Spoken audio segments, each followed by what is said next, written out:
So. Yeah, that song was a total step, like you said, it's not better or worse than anything we were doing. It's just totally different than anything we were doing. Because I knew that I wanted slam. That's why Living Dissection even started, was slam. Yeah. Right. But I was like, if I'm gonna play guitar, I want riffs. Like, I don't want to just chug. Like, I don't mind that. That's cool. That's just not what I want to do. Slam chugs, there's nothing wrong with that. But at the same time, it's just caveman, caveman chugs. I mean, it does get a little old after a little bit. So adding technicality to it, that helps a lot. And that's kind of what I was saying with Becoming the Filth. It kind of steered us in the direction we needed to go in. Yeah. Right.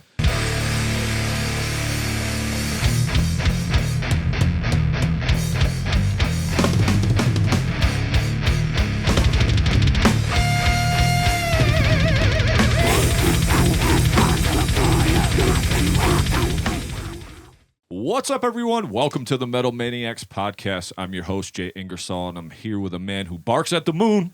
It's your boy Mod. What's good? What's up, man? We ready for a full one any day now? We're ready for a full one. Couple days. Yep, I keep my eye out. Today, we welcome the death metal, deathcore, slam, grind, whatever you want to call it. Fucking nasty boys from, we'll say Detroit. Close enough. Yeah, close enough. Yeah, we'll get into that, but we'll just say Detroit because that's what it says on your social medias. Living Dissection. Good morning. Morning. Hey, thank you guys for coming to the show. Yeah, appreciate it so much. You guys are sick. I'm so happy to have you on. Yeah. You guys sent us a song, and we did like a reaction to it. Yeah, it was a video. I remember watching that, and I was like, man, that'd be sweet to have these guys on the show.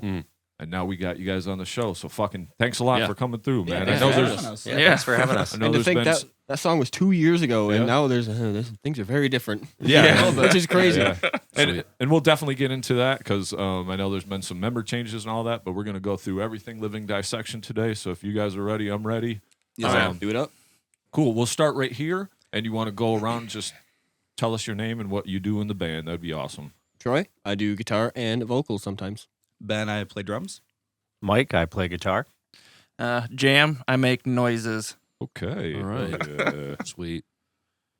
So, just getting into Living Dissection, extreme metal, death metal, what do you guys say? I mean... You can just classify us. It makes us feel better. Yeah. But, I just tell people death metal. It's better that way. Yeah, that's cool. Like I told Nick, and we've discussed this on the show, a lot of times people just want to put like a moniker on something just so we can know where to find it later. Yeah. It's not necessarily want to pigeonhole anybody's band because everything's everything now. Everything's metal, hardcore, death metal, slam. Like it's all kind of the same anymore. It's hard to determine what's what, Right. So, it's like a modern death metal as I listen to it, but it also, it's got that deathcore. You guys grind a lot. Had some slam moments to it too. So I figure it's kind of like several different extreme genres of metal kind of just rolled into one. Rolled into one. Yeah. It wasn't brutal old school death metal to me when I listened to it. It had like a much fresher, newer take on what extreme metal sounds like. I thought you guys kind of fit with, some more current contemporary acts. Thank you. Yeah, that makes us feel pretty good. Yeah. You guys kind of have your fingers on the pulse in terms of like the style of music that you're doing. So it's good. And I want to dive into a few things as far as like the way things are played and stuff too. So we'll dive into that as we go. But you want to just give me, just the generic rundown of, let's just go up until April 27th, 2020. So that's when Internal Malignance came out.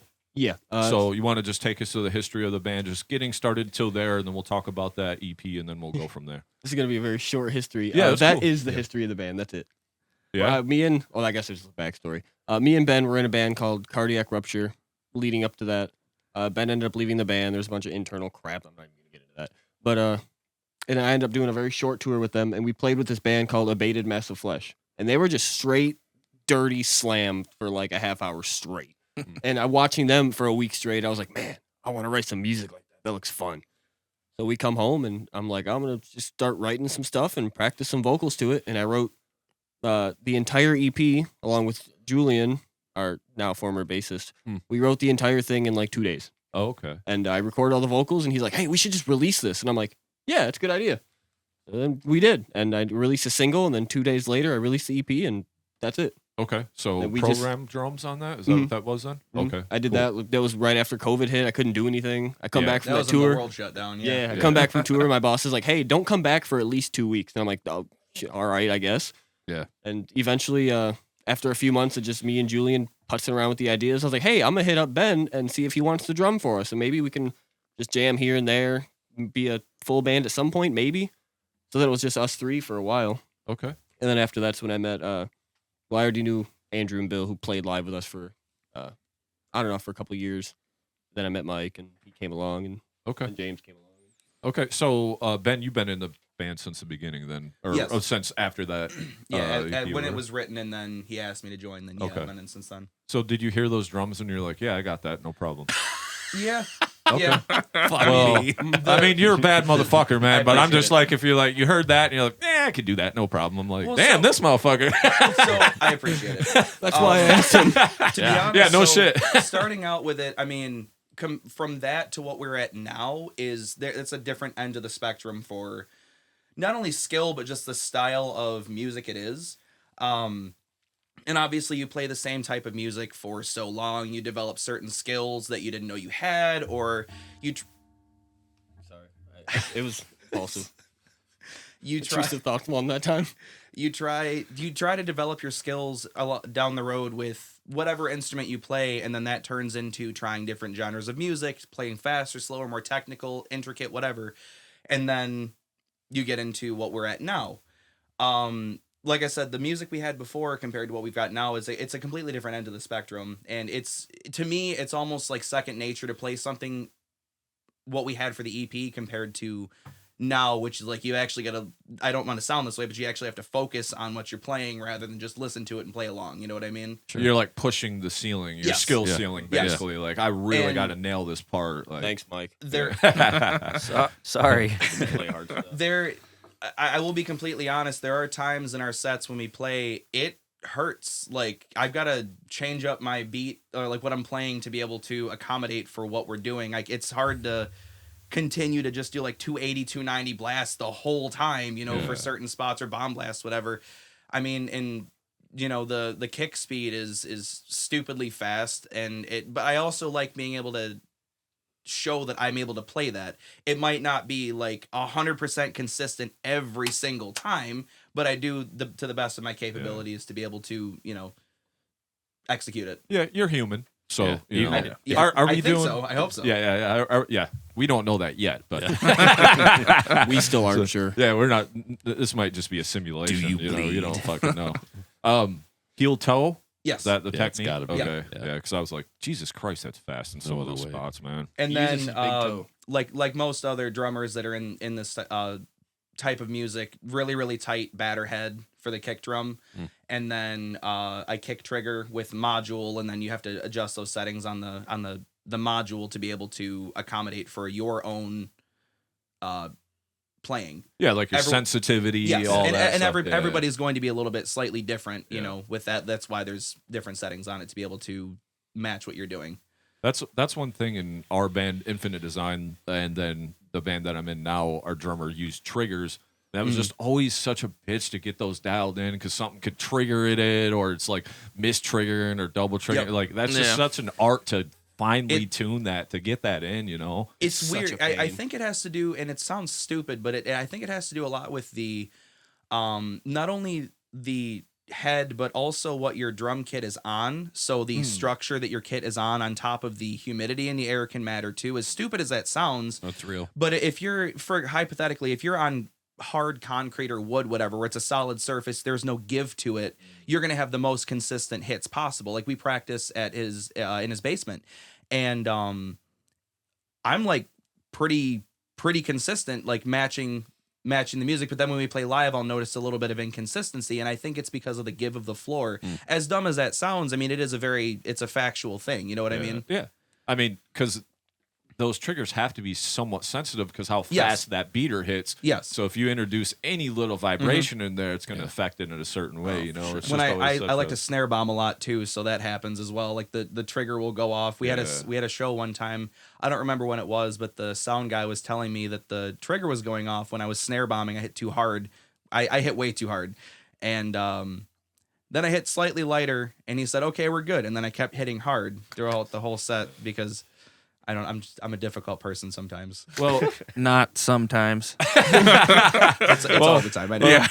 It's just interesting that you say you play hard because a lot of death metal or technical drummers, the style of music that you guys do, a lot of times they'll play light because, as a guitar player, it's almost, you got to find that perfect balance of playing light and, getting into it a little bit. But with drums, when you're playing fast, it's kind of hard to hit hard, but it's also good to hit hard because you want that fucking energy. When you just see someone back there barely touching the drums, it's kind of like, what are you doing, man? Like, I also use a lot thicker of a drumstick as well than the average drummer. I mean, everyone's got their preferences, but I've also considered using like marching sticks, as stupid as that sounds, just to see how it would go. Yeah. Yeah, them fucking tree trunks. See, I'm serious. Yeah. If you ever get a chance, I use what? Drumsticks the size of my forearm. I use Danny Carey signature sticks, the nylon tip signature sticks. If you ever look at those versus like Vic Firth, like 5BNs or whatever, average stick you want to use, there is a very significant difference in the weight and the size and like thickness and how the stick itself feels when you're playing it. There's a big difference.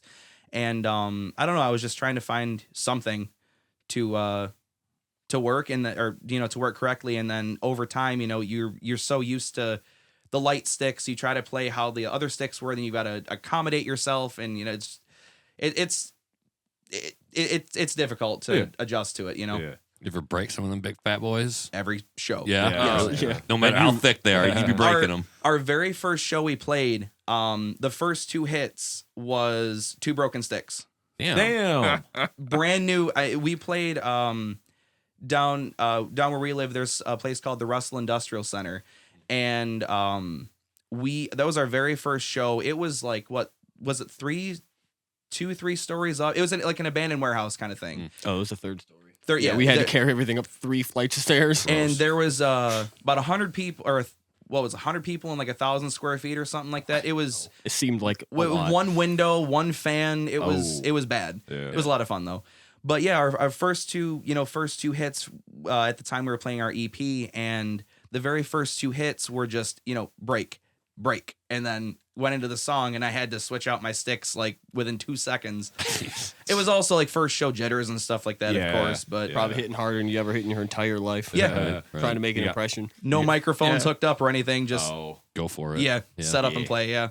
You got those nerves kicking too, so you're like, fuck. Yep.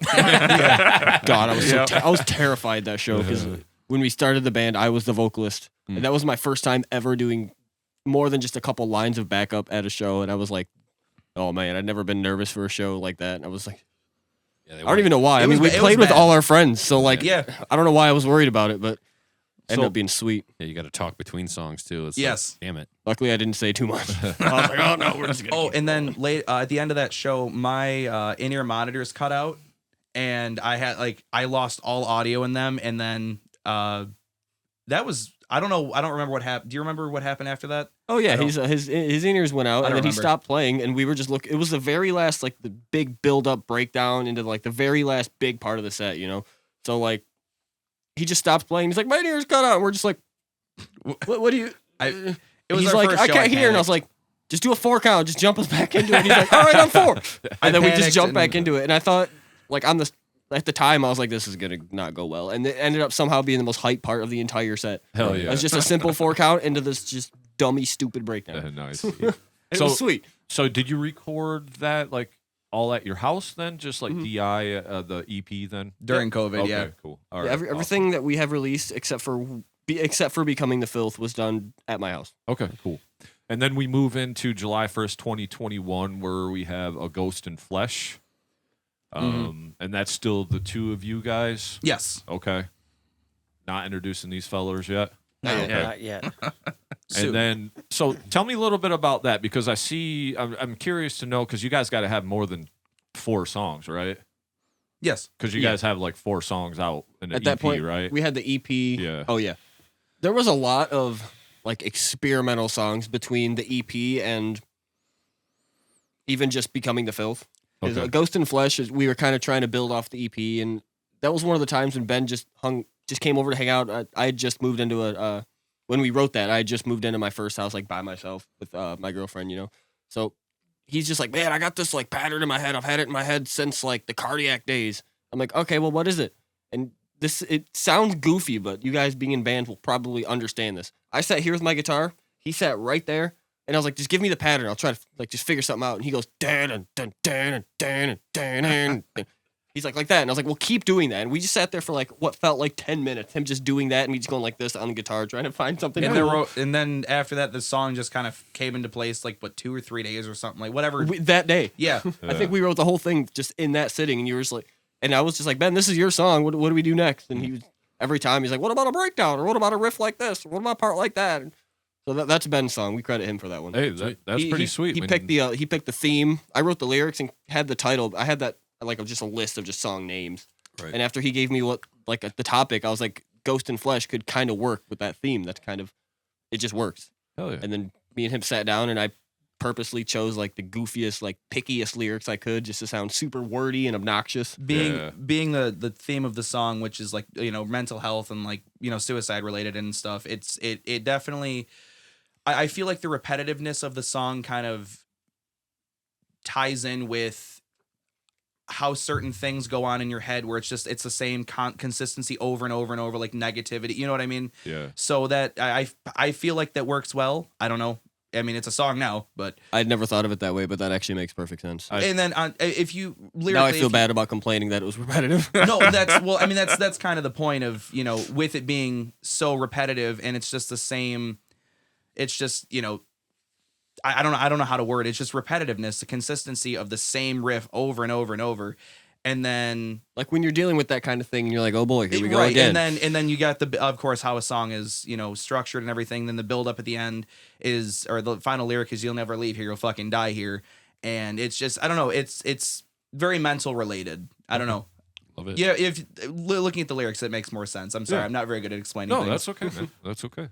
Fucking, we're here to listen. I like the title. It reminds it. I just kind of took it more like just on title wise. I'm just like, I mean, we kind of are a ghost in flesh. We're a ghost, all gonna like, die. you know, fucking, dead inside. Yeah, exactly. Yeah. You know, so that's kind of the way I took it. But I really enjoyed that song. You guys do real short songs. To me, it was a little more raw on the feeling. Yes, a little more kind of more death metal on this one. You know, if you want to put it in a box. But I enjoyed the song. But then we have so. We went from April 27th, 2020, and I know when we have bands on and we talk about 2020, it's hard to get any momentum within 2020 and 2021. It's kind of like them years. Like if you were lucky to play a show or get anything out, it was more luck at that time or just the right circumstances. But then we move into, we almost have 2 years in between Ghost and Flesh and Becoming the Filth. So that says July 17th, 2023. That was a song we listened to on the show that we initially got acclimated with your band. So you want to tell me a little bit about that 2-year gap and what was happening, and then, you know, what happened with Becoming the Filth? Yeah, that gap is when things started getting interesting in our band, because that's when we started throughout 22 is when we started playing more. We played a couple of like the actual shows instead of just shows like at the Russell with our friends. Like we were playing actual shows at venues, and we had our friends Andrew and Bill were playing guitar for us. Initially, Andrew was actually in the band, and then kind of decided, no, I think I want to focus on my band, which they're called A Chronicle. They're fucking incredible musicians. They're really you should good go guys. check them out. They're like old school, like Kill Switch Engage influenced metalcore. Like, sure, they're just super great play. Anyways, I could go on about them all day. But so they were saying, hey, we kind of want to just focus on our own band and like not be in this band. And I asked them if they'd be willing to play live for a little while I found guitarists, and they said sure. So played a handful of shows. Me and Ben and Julian were kind of going through styles. We kind of knew what we were going for, but couldn't quite get there. We had like a handful of songs that we planned on releasing, and then I was like, no, I'm not happy with it for this reason or that reason, or just me being the perfectionist I am was never happy with anything we were doing. I liked the songs, but it was never good enough to release. And I don't remember. There was a gap where we didn't really do a lot. And we had a couple songs that were along the lines of Becoming the Filth, and I actually wrote that song because Andrew and Bill had got on Facebook one day and was like, here's a super heavy slam song we wrote in like 3 hours or 5 hours or whatever it is. We challenged Troy to do the same thing. And I'm like, shit, all right, I guess. And then I just wrote Becoming the Filth real quick and sent it to Ben and Julian, and they were like, dude, this is sick. We should use this. And I'm like, I mean, if you guys want, like, I didn't plan on using it, but all right. So we did. Played it a couple times, and after just sitting on some stuff for a while, I was like, we need to do something. Why don't we just take this and release it? We just get it professionally produced. We hadn't done, well, we kind of did with the Ghost and Flesh up till that point, but I hadn't recorded anything outside of my house. So we had played at the Sanctuary. We opened for Bro Job on their tour. I don't remember what tour it was. I don't even remember who was with them, to be honest. But Falsifier and us. Well, we weren't on tour. But Bleak Life played that show too. Mm-hmm. That's the first time I met Mike. Yeah. Was just us four? There wasn't a fifth one, Yeah. was there? No, I think it was just us four. Okay. Yes, that was the first time we met Mike, or one of the first times, anyways. And we met the guy that was running the sound. His name was Adam Shepard, and he had messaged me after the show. It was like, dude, you guys are fucking sick. If you ever need, like, I produce music. If you need anything done, mix, mastered, hit me up. So I did. I'm like, hey, we're thinking about getting this song done. He's like, this is sick. Let me do it. I'm like, all right, cool. We talked for a little while about it, and I had my friend Austin. He's the one that did the video for Ire. He did all the orchestral stuff for Becoming the Filth. Okay. And I just told him, he just went ham on it, and it's insane sounding. And we went to Adam Shepard, and I recorded vocals in, I can't remember what the studio was called. That was a fun time when we Yeah, went up there. Yeah. Yeah, me and Ben went up there. I recorded my vocals up there. I think it was like Metro Sound, Metro City, I don't Metro remember the 37. He was Metro 37 for a while, and then I think they changed the name of the studio. Really I cool think place. they changed it back again, but I cannot remember for the life of me for some reason. Now, is that in Detroit, out by you guys? It's Yes. in Rochester Hills, I think. Okay. Is where the studio is, I believe.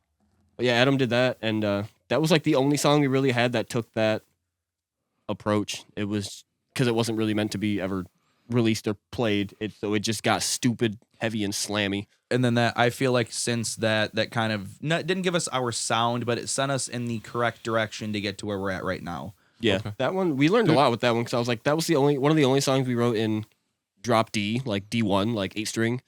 And after that, I was kind of like, that's when we started talking to Mike about joining the band. A little after that was it was before that was released because he joined in 22. Yeah, so he was in the band not when it was written, but when it was released.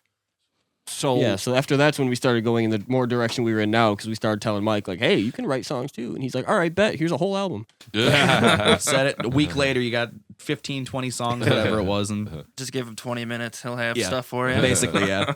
So a couple things about this. One, we had the great art debacle with this song. Oh, no. Yeah, that was interesting. Yeah. So that was the funny thing is we had the Dawn of Agony band on here. We talked about that. And they were like, that wasn't intentional, and so glad that got cleared up. It was just kind of funny that the same episode that we decided to pick you guys' song and their song, it happened to be. I didn't even realize that until after it came out. I was like, it was. Wait, that's the same fucking art. Remember? Yeah, we watched the video. So we didn't see the art. So we didn't even see it on that episode until like after the fact. Yeah, but, he's sending me the clips, and I'm like, I usually would see all this artwork after the fact, and I'm like, what's going on? Did he send me the wrong artwork? Because I'm like, these are the same image, and they're two different bands. So we started messaging back and forth, and he's like, dude, it's a mess. it's a whole nightmare. I'll tell you more. I'm not really sure how that went. I just know Julian. I think it was Julian had sent the screenshot of it, and he's like, "What the fuck is happening here?" And I'm like, I don't know, man. He's like, "I'm gonna message him." I'm like, "All right, dude." Like that's kind of weird. I don't know what's happening. It was a whole thing. I mean, and Julian was really worked up about it. I can understand, but I was like, man, like it's not it was really a little like, deal. yeah. I didn't really care all that much. I don't believe those guys were intentional. Oh about no, it, obviously no. But also sometimes I don't know because I'm not in the fucking Accidents happen. band. Yeah, and I'm not in the fucking band, so I don't know where the art came from. Right. If you just Google an image, you know what I mean. And We've you all just saved used random it. pictures of whatever, just like a meme or art, whatever it is, and it belongs to somebody. Somebody made it, but you never think twice about it. Yeah. Accidents happen. Yeah. But two bands from Michigan. Ironic, podcast, right? Like, exactly. That is just such a weird fucking. Yeah, that was. That was the Mandela effect or some Yes. shit like Absolutely. yes. Berenstein Bears shit, whatever. Yep. Like. But yeah, so dude, this says mastered by Joel Wynasek on here. Yeah, Adam. That dude is a fucking. He's me and Dude, Mike were he's just talking the about the other fucking day. He's shit, everywhere. man.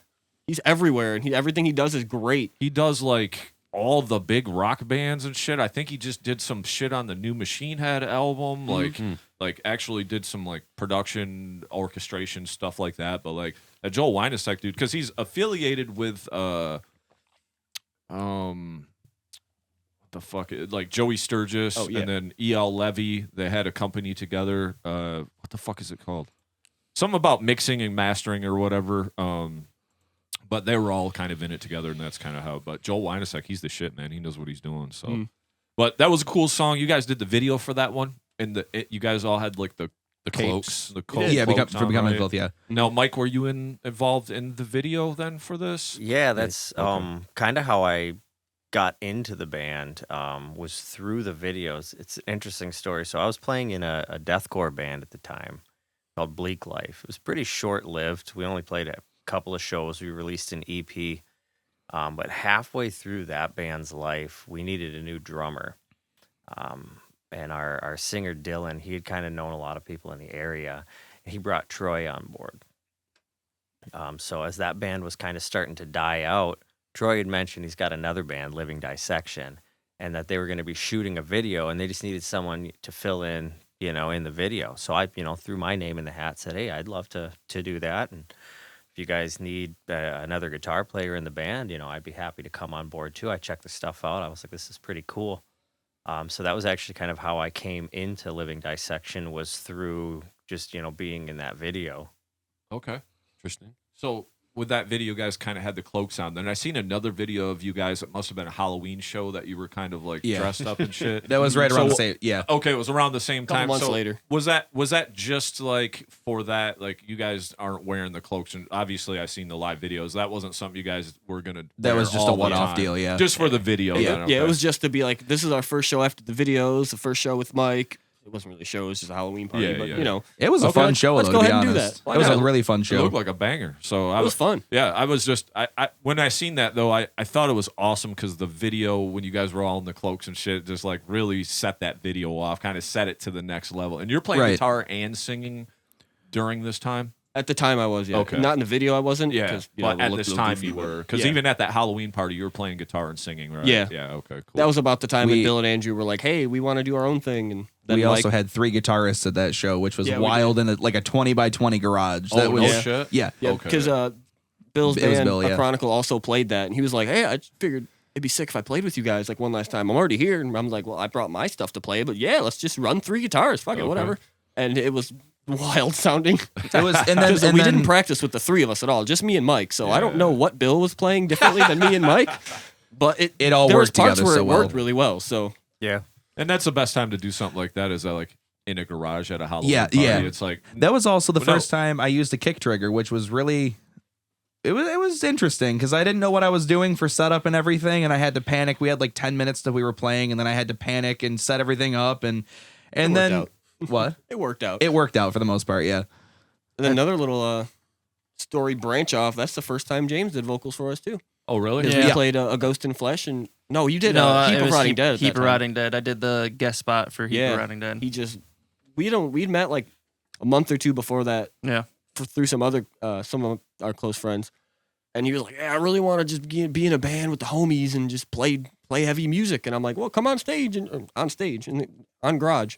on garage. on floor. Yeah. On guard and do some vocals with us. And he's like, "All right, cool." And I think you said that was like the first time you'd done it in front of people too. Yeah. Everybody was like, "Oh, I didn't know you could do that." Yeah. Oh no shit. So was Oh, it yeah. something you had in the bag that? No, I've been like singing in the car forever and stuff like that, and I never thought I was good. And then my buddy Mikey, he was like, "No, you're really good, and you need to do it." And I was like, "All right." So he introduced me to Troy and everything like that, and yeah, Troy pretty much was like, "We're just gonna get you on stage, and somebody will take you." Something's gonna happen. Yeah. Someone took him all right. Yeah. It was us. Lo and behold. Yeah. Now was that decision made out of? Now Troy, was that decision made out of like, hey, I can just focus on guitar and not have to do the vocals, or you could do some backing vocals? Like, what's that look It like was for it was you? kind of that because I was cool with doing like both at the same time. It was whatever. Nah, he's super good at that. Like, very talented. Surprising, player. like Yeah. not Quit building me like up, in I a don't bad, like it. not in a bad way, but surprisingly, like you're very able to do much more than just that. I mean, I know you like we're all our own worst critics, but just the fact that you had to fill in for just to fill that slot, having guitar and vocals. Plus, you also wanted to do it, but then you've skyrocketed from just doing that. Shut up, Ben. Anyway, you're gonna make me cry, man. You're gonna make me cry, man. I appreciate your kind words. You're welcome. Yeah, I like your SpongeBob shirt too. Thank you. I got her at Target.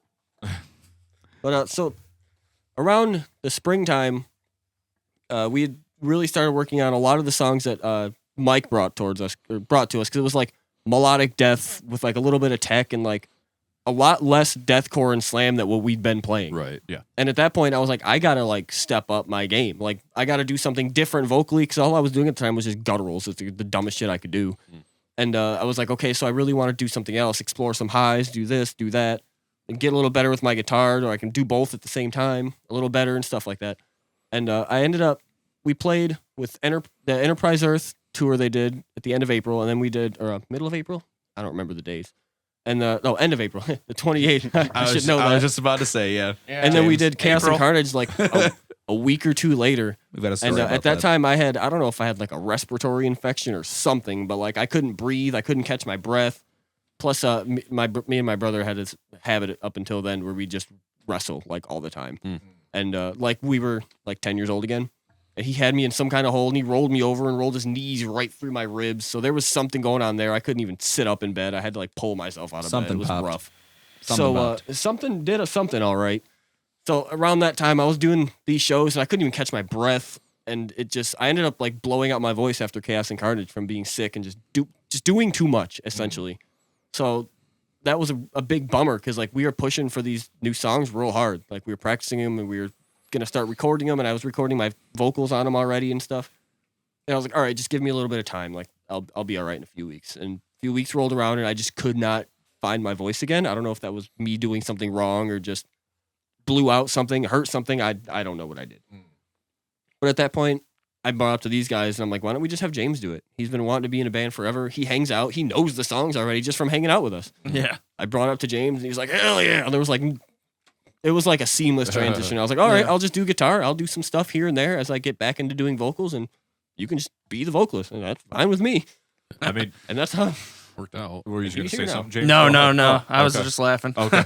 Well, I was just going to say what's awesome about that, and what I think is, obviously all the vocals, and then it like opens up that door for like layering too. Because you can layer all day, but when you only have the one vocals, it's not as impactful live. But sometimes when you're doing that low and high together, and you can actually pull it off live, that's where you can really fucking summon fucking. They definitely complement each other doing that on stage. Yeah, that's for sure, definitely. That's badass. Yeah, in this style of music, I feel like you want to have two vocalists. You don't have to have two independent vocalists, but you at least want to have a Troy in the hand where you can say, double me up right here. That's how we feel too. Yeah, it just really comes through so much better live.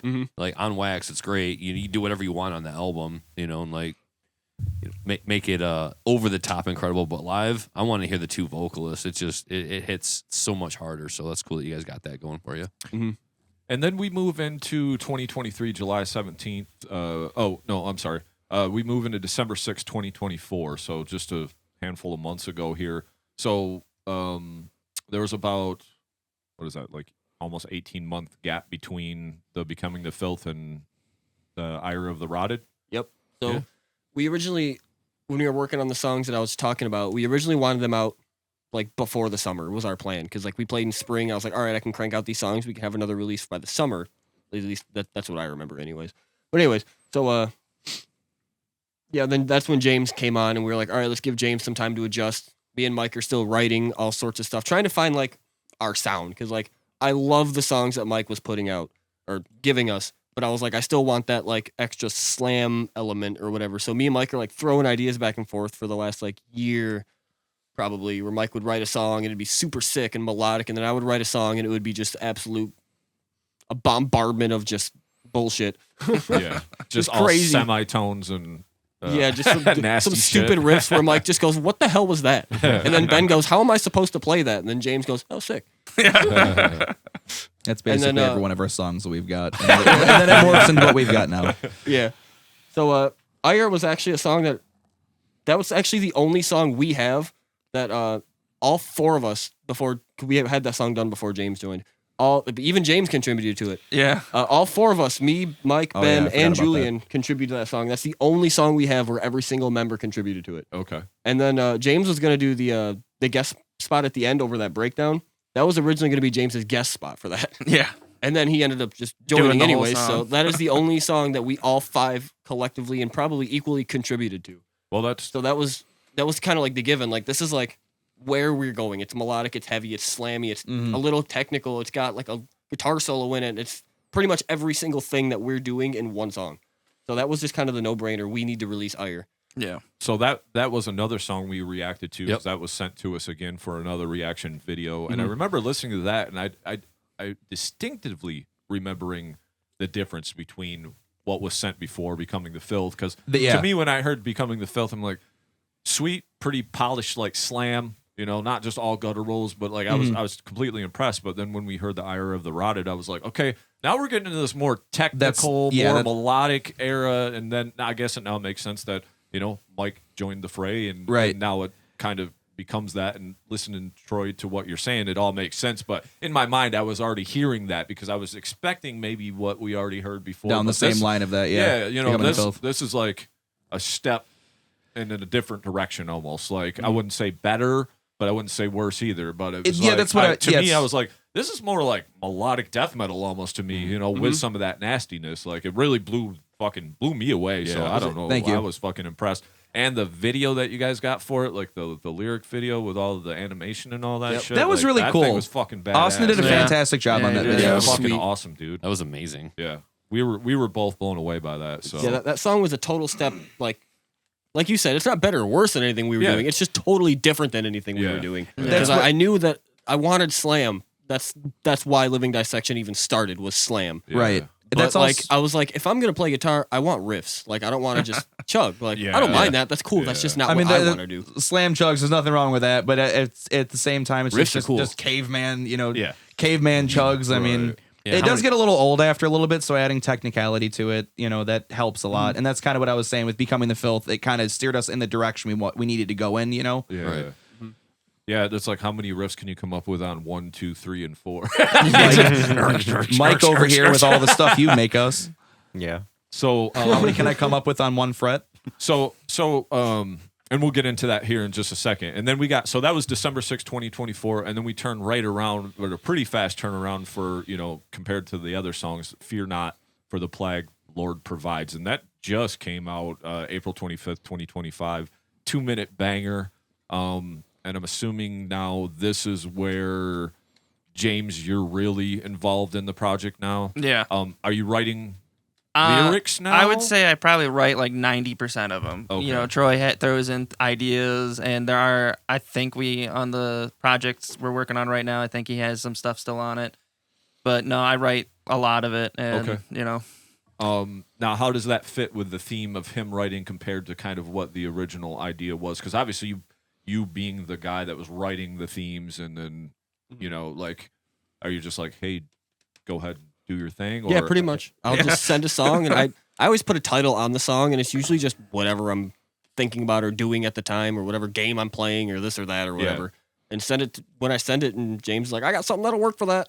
Yeah, and then we sit down and writing all the time. Yeah. A lot of times he'll write in just like a one long run on, like, it's not like sectioned or anything. So he'll come over and we'll just take an evening and sit down and like just place everything out and see how it goes. Record like a rough. I write more in and- like a poem format, you know, and then we'll kind of just like, all right, like we'll reorganize it, restructure it, or, you know, hey, that kind of works. We just got to figure out how we're going to lay it out. And he's really good with that. So it helps out tremendously. Oh, yeah. Troy, it sounded like you had like zero ego in handing off the lyrics to James. You were just go for James it. is a much better lyric writer than I Okay, can be. so you were happy to hand that. Oh, absolutely. There's like a couple songs where I'm like, hey, I'm happy with the way I wrote these lyrics. And there's other times where I'm like, am I like in third grade? Like, what am I writing? Okay, that's There's cool. It's one end or the other. I either love him or I hate him. But Yeah. James is like a consistently very good writer, and I love the way Awesome. he writes. So I had no issue being like, hey, you do it. right. Shout out to years of D&D DMing. Oh, okay. Yeah. There you go. That's cool. That's cool. So, what is the difference now between the Ire of the Rotted than Fear Not? Like, where would you decipher the difference there? Is this a different step for you guys? I mean, Kinda. It's just a step more extreme. Okay. Almost because Pretty Ire brutal. is very melodic and like put together, and Fear Not's a lot more just non-stop. It does not let up the entire almost 2 minutes and 48 seconds or whatever. It just goes. It's a badass tune too, man. I really enjoyed it. I appreciate that. That's probably my favorite one we have written so far. It's just we keep saying that though. Now, every time we finish a song, I say that, but I think this one is like it. We have quite a few. It's up there. We got quite a few songs we've been working on as well for an album coming up as well. So hopefully, I mean, overall, I mean, each song complements its. Either one song complements the next, and I'm just hoping that not only with the album complementing itself, but also like the previous work we've done and then future stuff as well. I'm hoping that it does itself justice, where it's not just another metal album released. There's actually a structure to the album, and Troy had mentioned a while ago with making like a mini EP. What was it, Skyrim? Oh yeah, we had one of our early songs was based off of Skyrim, like one of the quest lines for the Dawnguard DLC specifically. If any, I'm sure people out there know what I'm talking about. I'm right here with you. I'm like, tell me more because I played. Remember the part where you have to go into the Soul Cairn? You have to turn yourself into a vampire to go into hell, pretty much. No, because I didn't do that quest line, but I played that game. It's the best one. It's the best one. He tried. I messed with it a little bit, the Dawnguard stuff, but I'm like, some of the stuff I avoid because my daughter plays too. So I'm like, well, let's see. You don't want to spoil it. Let me make sure this quest line's okay for my daughter. But the vampire thing never really clicked with me. I was like, I don't want to be a vampire. That's not. I'm an assassin, mercenary, rogue, murderer. But I'm not like. All right. Well, I'm sorry to spoil that part. No, I'm gonna forget this entire conversation when I go home. Oh, that's good. It's okay. So I wrote the song about that specific like little stretch of the quest. Yeah. And then I was like, man, what if I wrote like a 3-part, like that one can be in the middle and then there's an end and there's a beginning and it's just about that. The whole storyline basically. And like I really liked that idea and I played with it for a while. I tossed it around, I don't know, for like a year and a half, and I just never made it happen. That song was like one of those one-off it was kind of along the lines of Becoming the Filth, where it was just stupid slam. It's really fun to play, honestly. You can't even like comprehend what's going on because it's like bow, bow, bow. Like it's just goofy. I love the song, but like it's a pretty solid speed throughout the song. It's just like 250 or 260 or something blast and just doubles the whole way through. Gutturals and just there's like one single riff in that whole entire song. Yeah. The rest of it's just like open, low note. Yeah, that's about it. So going off of that, you said you're writing an album right now. So why only singles basically for, we'll just say the last almost 5 years? I specifically couldn't decide what I was doing. Okay. We would go. So you're trying to slam. find a sound? Pretty much, yeah. I was just trying to like land on that thing. And then after Mike joined and James joined and we started working together, we wrote a couple of the new songs like Fear Not and Ire was there. And B and James wrote a song that's title track of the album. And a couple others here sprinkled throughout. We were like, this is it. We finally kind of, at least I thought, this is it. Kind of finally found it. I want to flush out these handful of songs we have, write like 1 or 2 more to complete it. And there's my album. Because this is like personal for me more so than the whole band, I would say. Because like I've wrote Living's EP and my band, other project with one of my friends, Miscreation, I wrote our EP. And then the band we were in before that, our EP. And like it was always just an EP, like 5 to 6 songs. Yeah. I could never like finished a full length that I wanted to finish. So I was like, this is the full length. And I was just talking to these guys like a week ago. I was getting all sentimental and I was like, thanks for being patient with me, guys, because I really like what's happening here. And I know we wanted to have an album out this time like last year. Yeah. But thanks for being patient with me because this is like my thing. Like I want this to be like perfect. So you got a handful of singles that are out, but are we demoing the new stuff out live? Because there's more than 4 or 5 songs to play, right? Basically. Well, you got the EP too, so I guess you do have enough between the singles and the EP. We actually only play one song off the EP, and that's Eternal Malignance. That's the only one that has stuck solid with our set since we started. Yep. Yeah. And I figure it's so old, you might kind of be separating yourself from some of the older stuff, right? Yes. But we are crash testing new stuff out live that people can't necessarily listen to at home. Is that what it is? For sure. Everything we play now, except for like he said, Internal Malignance is off the album. Okay. Yeah. Plus, Ire and Fear Not are both going to be on there too. Okay. Oh, so they're going to be on the album. Yeah. Everything we're playing right now is just new stuff. All right, and so we're still introducing new music too in the couple shows we have coming up. So maybe some details you can give us on that, like how many songs or how long of an album can we expect? there's 7 songs right now that are done gonna be on the album, and it comes out to roughly 25 minutes. Okay. And I've been kind of throwing around the idea of redoing Internal Malignance, like re-recording it with James's vocals, and like how me and Mike play it very differently now than when I wrote it, and Ben plays it very different from when it was written, Right. and it's almost like a whole new song now.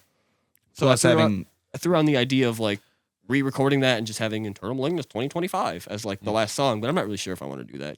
Plus having James's tone and just aggression with his vocals and stuff, it's a very, very, very different feeling compared to It's 5 totally years different. ago. It's same rough idea, but it sounds like a tenfold better, just overall better song, better version of it. Not that the original was bad by any means, but the original one wasn't meant to be fun. It was just wrote because I wanted to, but now it's like this is something. Like it feels like it's you something. guys still play it. I don't see a problem with the re-recording of like a single song and I mean, slapping that was it on my the thought, and to album. be honest, most bands, I mean, you release a song unless it's like fresh and you guys need to play it a certain way. Everyone plays it slightly tweaked differently live, you know. Yeah. Especially after you play it for 5 years straight. Yeah, you know, all like, these it's- practices. Yeah, Yeah, and you you'll do come a up thing with and you're like, oh, that was cool. And then Mike was like, hey, look at this tap thing. Instead of the tremolo picking, I'm like, and I was like, what if I do the harmony for that? And now it's like a tech slam song. Then or obviously something. with Ben actually playing on it, Mhm. because you said the first stuff was programmed, right? So Yep. like obviously you add your human flair and your right, like your way that you play it, right? Yeah. Because yeah. you didn't record it, so right. Yep. No, Yeah. it's unfortunately it is all not unfortunate, but it's a lot cheaper to do program drums Oh, yeah. and then Yep. what basically let's say he'll come up with whatever song and then he'll send it to me, I'll learn it and then I'll also put my own flair style to it and then show it to him in person and then we'll sit there and be ticky-tacky with what drum's going where, a bell here, oh, I am actually doing this pattern, not that pattern, or different stuff like that on the recording program rather than doing live drums and having it to be consistent every time. I mean, and I'm not above saying that it's not me playing. I'm able to play it. Yeah. It's my own thought process on the song. However, it's not me.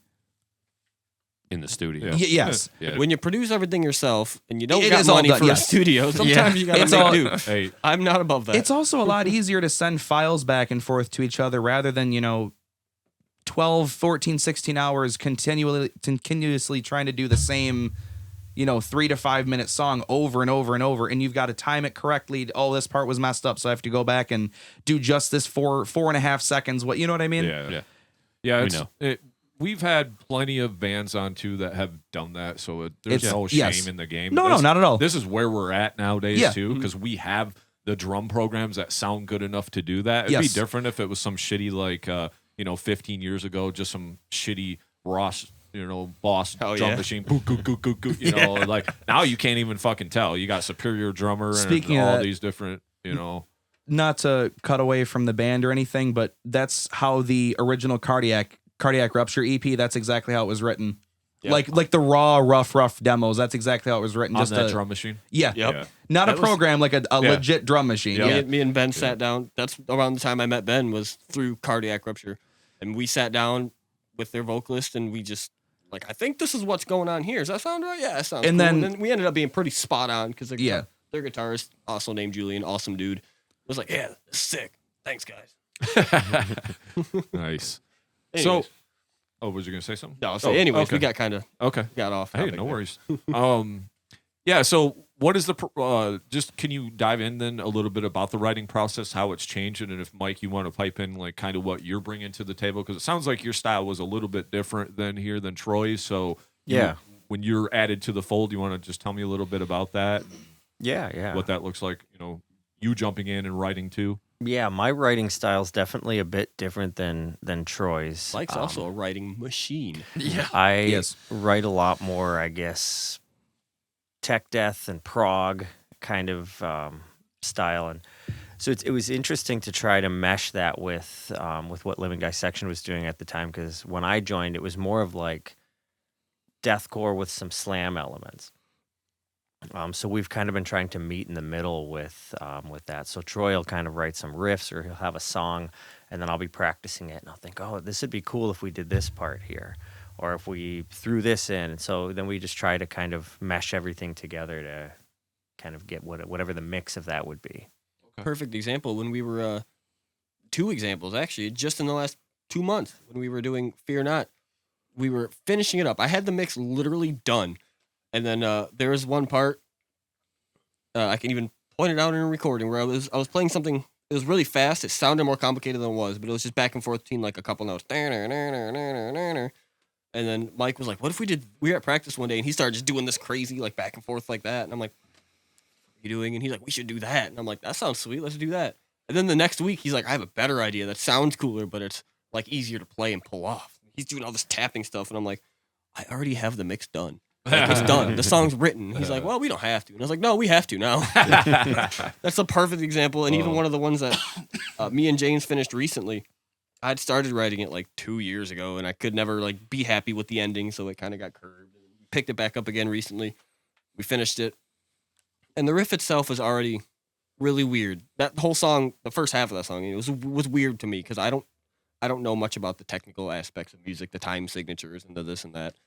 So in order to make the riff work with the metronome I was trying to play, I just set it to 9/4. I don't even know if that's a real thing, but that's what the song's in. I guess that's more just like 3/4. But anyways, and then the riff is already weird for me. And then Mike's like, "Hey, so I was practicing that riff at this time point in the song the other day," and then he sends a video and he's down here tapping over it again, and I'm like, "God damn." I just thought, should we try that? Yeah, we should absolutely try that. Instead of playing the riff kind of down at the lower end of the neck where you had it, I was like, what if I just tap the notes an octave higher? If that would give it a cool effect. And I'm sure it will. Every time you come up with something like that, it ends up being bonkers. Now, do you have some kind of background training, guitar lessons, classical? Because I see some of your videos, and you got shit hanging on the wall, banjos, mandolins, some shit like that, some weird, and then pianos and all that. So, like, is that part of your background, Mike? Or? I've been dabbling with music since I was probably about 11. Okay. Piano, guitar, bass, really anything I can get my hands on.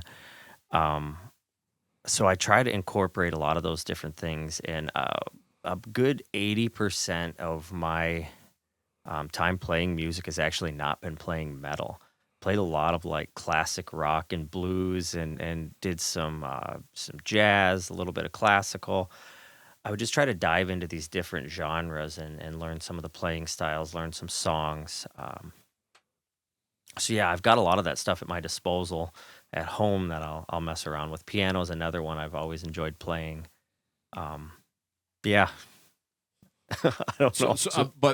So does that help you though, Troy? Like, oh well, shit. Maybe I need to push my skill ceiling up a little bit. It certainly doesn't help. Because of some of the stuff that Mike's bringing, and it's cool. So you're like, well, I kind of need to play that now, right? Like, I mean, at first I was like, man, damn it, Mike! Like, what? It was like frustrating almost because I was like struggling to play it. And he's then just after I was rocking just like, a song out an hour kind of thing. Yeah, and I'm just like struggling, and I'm just like, you know what? It's probably only mainly hard because I didn't write it. Yeah. I'm used to like in the band a lot of. It's also not your 90% writing style either. That too, and like 90% of the bands I've been in, I'm the one writing it. Yeah. So it's always seemed easy because I'm the one. It's always easier to play something you write, no matter how hard or easy it is. Yep. So I got someone else bringing me guitar riffs in styles I usually wouldn't even play. So I'm like, it can't be that hard. I'm just not used to playing like this. Yeah. And then I'm sure Mike probably felt the same way with some of the riffs I was bringing to him. Oh, absolutely. And we just sat down and we're like, let's just hammer it out. It's going to be sweet when it's done. So that I just sat there and just, especially a couple of the songs in particular that might not be on the album, but like that we were working on for a while, like freaking Moonlight. That song is. Oh yeah, that song is. It's 3.5 minutes straight of just tremolo picking and screen skipping and just. I haven't even tried that yet. I've listened to it. I haven't attempted it yet. It's probably not going to be on this album because we haven't, as you can tell, we have not put that one together all the way yet. But it's probably my favorite thing Mike's ever written, and that was like 2.5 years ago. It's insane. It's 5 minutes straight of just non-stop. It's a melodic technical masterpiece. I ain't gonna lie.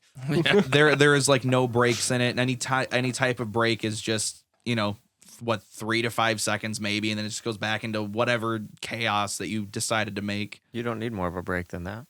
I forgot. Thank you. So, Mike, I know you came out with the Project Witch. Yeah. And that probably gives you a different outlook or outlet on your musical ability. You did that all yourself, right? Yep. Okay. That's just a solo project. Okay, yep. And then are you guys in any other projects as well? Because I know some guys are out here doing multiple band shit. I work on and off with like me and my friend. Like I mentioned, Miscreation earlier was me and my friend Chris, and then Mikey, the one that introduced us to James. We were a full band, and then we kind of weren't a full band, and we've been like kicking around music for like 2 years that we've been slowly working on. There's an EP out already. It's like black and deathcore almost, I guess, when that was like real big. But even that EP is like 5 years old now, which is crazy. I hate that. But then I have some music I recently started doing myself. That's like the whole point of this is I'm really bad at writing like maybe a minute and a half of a song and then losing interest or losing focus and just kind of like letting it sit. And I've always been bad for that, but especially bad over the last like 2 years or so. Man, I started getting into bands like Nails and like bands like that. And I was like, what if I just do something like this? Like they're short, they're intense, and like I can end the song pretty quick and like that can be the point. So I sat down and wrote a 7-song, 8-minute long EP over the winter. And I was like, this is one of my favorite things ever. This is incredible. Like I was so proud of it. And I wrote the second half to that just a couple weeks ago. And it's a 14-song, 15-minute album or EP, whatever you want to call it. And all the songs are just short, and you can tell they were written at different times because the first half is very like grindy and you can't really tell what the hell's going on. And the second half is very hardcore oriented. Or hardcore beatdown oriented maybe with a couple grindy death metal-y points. And I'm going to be playing that music live with Ben and Mike and a couple other people. I do find it funny. Next month. That's going to be fun. Yeah. I do find it funny how each one of those songs too, I know you guys haven't heard it, but it seems like they're all just teaser build-ups to what a song would be, and then it just ends. That's kind of like Nails almost. Every time. I've listened to the songs like a couple times, and every time I listen to them, I'm like, okay, what's going to happen next? And just done. I don't know. I'll just write it until I'm just like, I don't know what to put next. And it's like a perfect teaser and then next song, yeah. So it like works perfect for what the things I'm like almost like enabling myself here. So like instead of just trying to sit there, I'm like, I don't want to force a song because you can always tell if it's forced. It doesn't come out as good. Yeah. So if I can't come up with anything, I just end it. Yeah. And some of the songs are minute and a half. One of them's 2 minutes. That's like the longest one. Some of them are like 28 seconds. Yeah. And it's just, most of it's just stupid and intense. Like Animated Autopsy from our EP. Yeah, like that. Yeah, Except that one was done like that on purpose. Yeah, that's like that Nails. It's like 18 minutes long or something. And you're like, well, I can take that in 18 minutes. I'll roll with that 18 minutes all day long. Sometimes that short, sweet shit when it's real brutal and heavy like that, it's like, that's kind of all I need. I don't need 36 minutes of that. Like, you know what I mean? Yeah. Like, it's almost like it would get old if it's I'm good with 2 albums of that at 3 years apart. I'm good with that, you know? It's like just enough to make you go, all right, that was sick. So listen to it a couple more times, like, So, Ben, with you being such a badass drummer, like there's not all kinds of fucking bands trying to pick you off and be like, I don't have a drummer, so can you come fucking jam with us? Like, or are you just really like me and Troy? We'll do his side project. We'll fucking rock Living Dissection. What does all that look like? I guess? So for myself, I mean, I'm not looking for. Ben doesn't play drums. No, the drums play me definitely. No, I'm not really looking. Not that people are looking for me as a drummer, but I'm just not. It's gonna sound weird. I'm not in the market to be looking for another band. I have too much on my plate right now to worry about another band. I mean, and this band alone is plenty enough. You know, not to deal with, but just to keep up with. Yes, you don't need anything else. Yeah. No, I mean, and I'm comfortable with what we have right now. Just overall. And I've definitely, as the time rolls on and we all understand each other's play styles and, you know, the skill sets that each of us have with whatever role we play in the songs, it all, like I said, it all complements itself very, very well. And I'm not knocking on people that happen to be a part of, let's say, 5 bands, 10 bands. I mean, those people are maniacs. You know, I don't have the bandwidth to understand 5 to 10 different bands worth of people where, you know, one person might be a part of 2 or 3 of those bands and then like they all mix and mesh together. I'm not saying that's bad, but I don't have the mental capacity or bandwidth to do that. I mean, our stuff, like I said, is in itself is plenty enough for me to tackle. And even then sometimes, you know, I'll have to, like I mentioned about with Troy writing songs, or what he mentioned with him writing songs, he'll come to us with a song and then I'll say like, I can't play that. or it's like a weird time signature, or it's just like a couple BPM too fast. So I'll try to make my own, how I would play it if I were to make, I'm nothing of a songwriter by any means, but if I were to have done it, it would be this way. And then I would show him, and then we'd like play around with it on the recording program and stuff. But yeah, no, I'm not really in the market for looking for another band by any means. I'm not able to, mentally, it's just not there for me right now, That's cool. That makes sense. I mean, and that's also good for Living Dissection as well. I mean, because what then your drummer isn't. Nope. Go ahead, buddy. No, what he really means is we're the only ones that can deal with him. That was going to be my next statement. Yeah. But I mean, that's good for Living Dissection because then your focus is on that. Yes, absolutely. You can accomplish a lot more when your focus is just narrow, single-mindedly, and then, it helps when you're like, maybe this is already pushing my skill ceiling, then I don't have to try some other shit, or my time can be focused on practicing these parts or being able to be better in this band. So. Like I said, I'm not opposed, obviously, I'm not opposed to other types of music or anything or other bands. It's just, at least as of right now, until further notice, it's just not, it's not in the cards for me right now. You know what I mean? Yeah. You don't need another creative outlet. You're happy with what you have. Yeah. Yes. You don't want to do another style. So you're like, just send me the next song because I'm ready. I know it sounds basic, but I mean, it's less is more type shit. Yes. Yeah, no, we say that a lot around here. I also, felt like, the same way because I was really bad for being in many projects and working with many people at the same time. And I've only over the last year or two had to tell people, no, man, I don't have the time. I don't have the energy. Yeah. Like, I have living. That's like my main That's focus. your baby. Like, and it's actually helped doing that because now I can be like, all right, I don't got to, if I'm working on something for a living, I don't have to feel like, oh, I should be working on this for this band instead, Yeah. Any more than one project, and I'm like, how? Because you got your whole life, you're working or whatever other obligations you got, and then it's like when it's time to sit down and get creative, you're like, I only have barely enough time to do this. So what is this talk of several other bands? Like, I sit around and I think, like, I want to do this, that, and the other thing. And I'm like, but pick one because you don't have time for more than one thing. So, and that's why Mike's writing blows my mind because it'll be like 11 p.m. on a Tuesday night. And he'll send us a video to the band chat of just like a random like melodic whatever or some random Here's text a stuff. country song I wrote because I was bored. And I'm like, no, how do you... That's crazy. Like in the best way possible. Or he'll be like, here, I got this... last week or week before, whatever it was, I got this new orchestral program. Check this out. And it's a full-fledged 5-minute tech death song with orchestra in the background. And I'm like, how do you just do this? That's crazy. I have a hard time finishing a 2-minute song, and here he is just like sitting there. I have a hard time not making my song 7 minutes long. You do. Yeah, you have the opposite problem. So you guys meet in the middle at 4.5 or whatever. Yeah, it works out. Yeah. It does definitely help with us writing wise because and I'm like I said, I'm not much of a songwriter myself, but at the very least, Troy and Mike are able to bounce ideas off of each other when in the writing process. They'll like FaceTime or whatever. Hey, how did you do this, or what'd you do for that part, whatever. And then a song will slowly come together, and then we'll practice it, and then more ideas bounce off of themselves. It's just it's a very cool process in my opinion for what we have, which also ties in with the fact that I don't have the mental capacity to handle another band. Yeah. I don't think they have the mental capacity to pass me on to somebody else, if I'm being honest with you, though. I don't want to have to try to find somebody else to be like, here's our music, and then they go, I'm good. It's a lot. It's a lot. When it comes to drummers, man, that's a fucking tough business. Especially Nick and I playing death metal all these years, trying to hang on to a guy that wants to practice and then can fucking do all the things. It's just a big.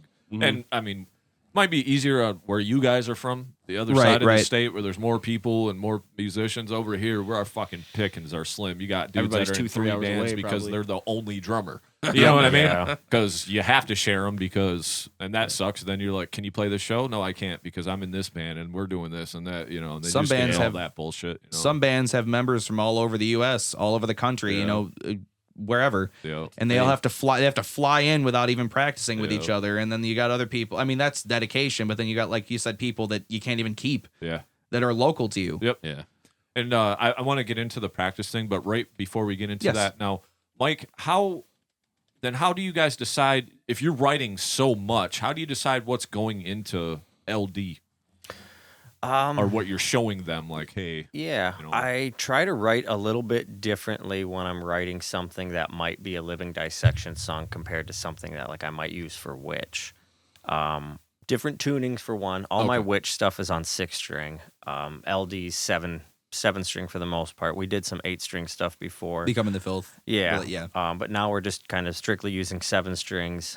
So when I'm writing something that I might want to use for LD, I kind of try to incorporate a little bit more of the slam type aspect of it.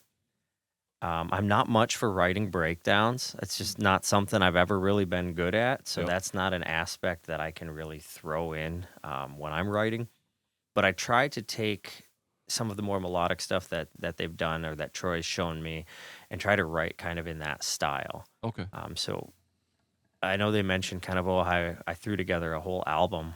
We've got another set of songs that we'll probably end up kind of picking through to use on the following release. Okay. So not this next album that we're going to put out, but the one after it. It's got a bit more of a melodic death metal kind of feel to the whole thing.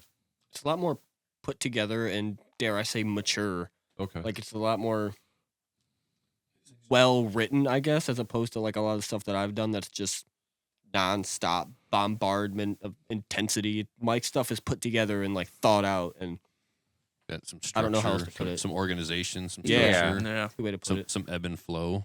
Yeah, it's got a bit of a Black Dahlia Murder vibe to it, I would say, with that kind of mellow death. Yeah, I can relate because I've always been into the death, at the gates, that style of writing, and then like when the breakdown stuff comes in, sometimes that's hard for me to do that because I'm just so used to the melodic tech death shit that you're just kind of shredding all the time, and then when you got to introduce those breakdowns, that's almost a whole different style that you got to kind of get used to. Definitely. But I want to talk a little bit more about practicing. But I just want to touch base with you, James. Yeah. I know you just kind of started getting into music. Now, for you, is there you want to do some other creative outlet, or is this good enough for you too, or what does that look like for you? I would. I'm not against it, but this would always be like my forefront band. Okay. Like, I'm so close with these guys. Like, I tattoo this guy all the time. I hang out with these dudes all the time. Like, I go to his house and throw discs with him sometimes in the summer. I don't see it getting any better than this. Yeah. Yeah, I get it, man. Yeah. Completely.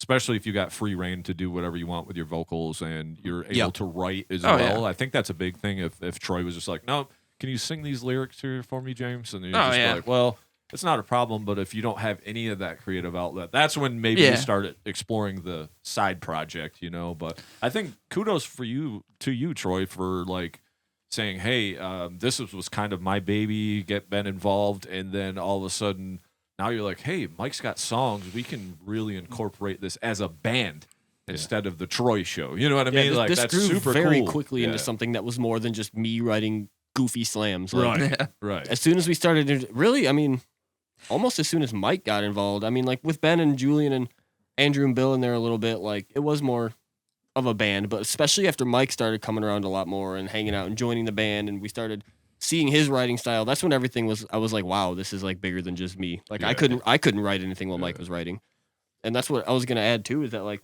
since Mike joined, it almost makes me realize what I'm better at writing. Like I'm not gonna try to write anything like what Mike's writing. That would be hopeless. Yeah. I don't know if Mike feels the same way or if any of these guys feel the same way, but after he's kind of seeing what each of them do, I'm like, all right, I couldn't write something like that. I'm just going to stick with what I know I'm good at. And I feel like I've gotten better at what I'm good at. Not that I'm, I can't do what Mike plays. A lot of what Mike plays, I can't play. But play to your strengths, though, man. Yeah, Exactly. Like, That's what makes a band, right? Yes, you got absolutely. 4 dudes.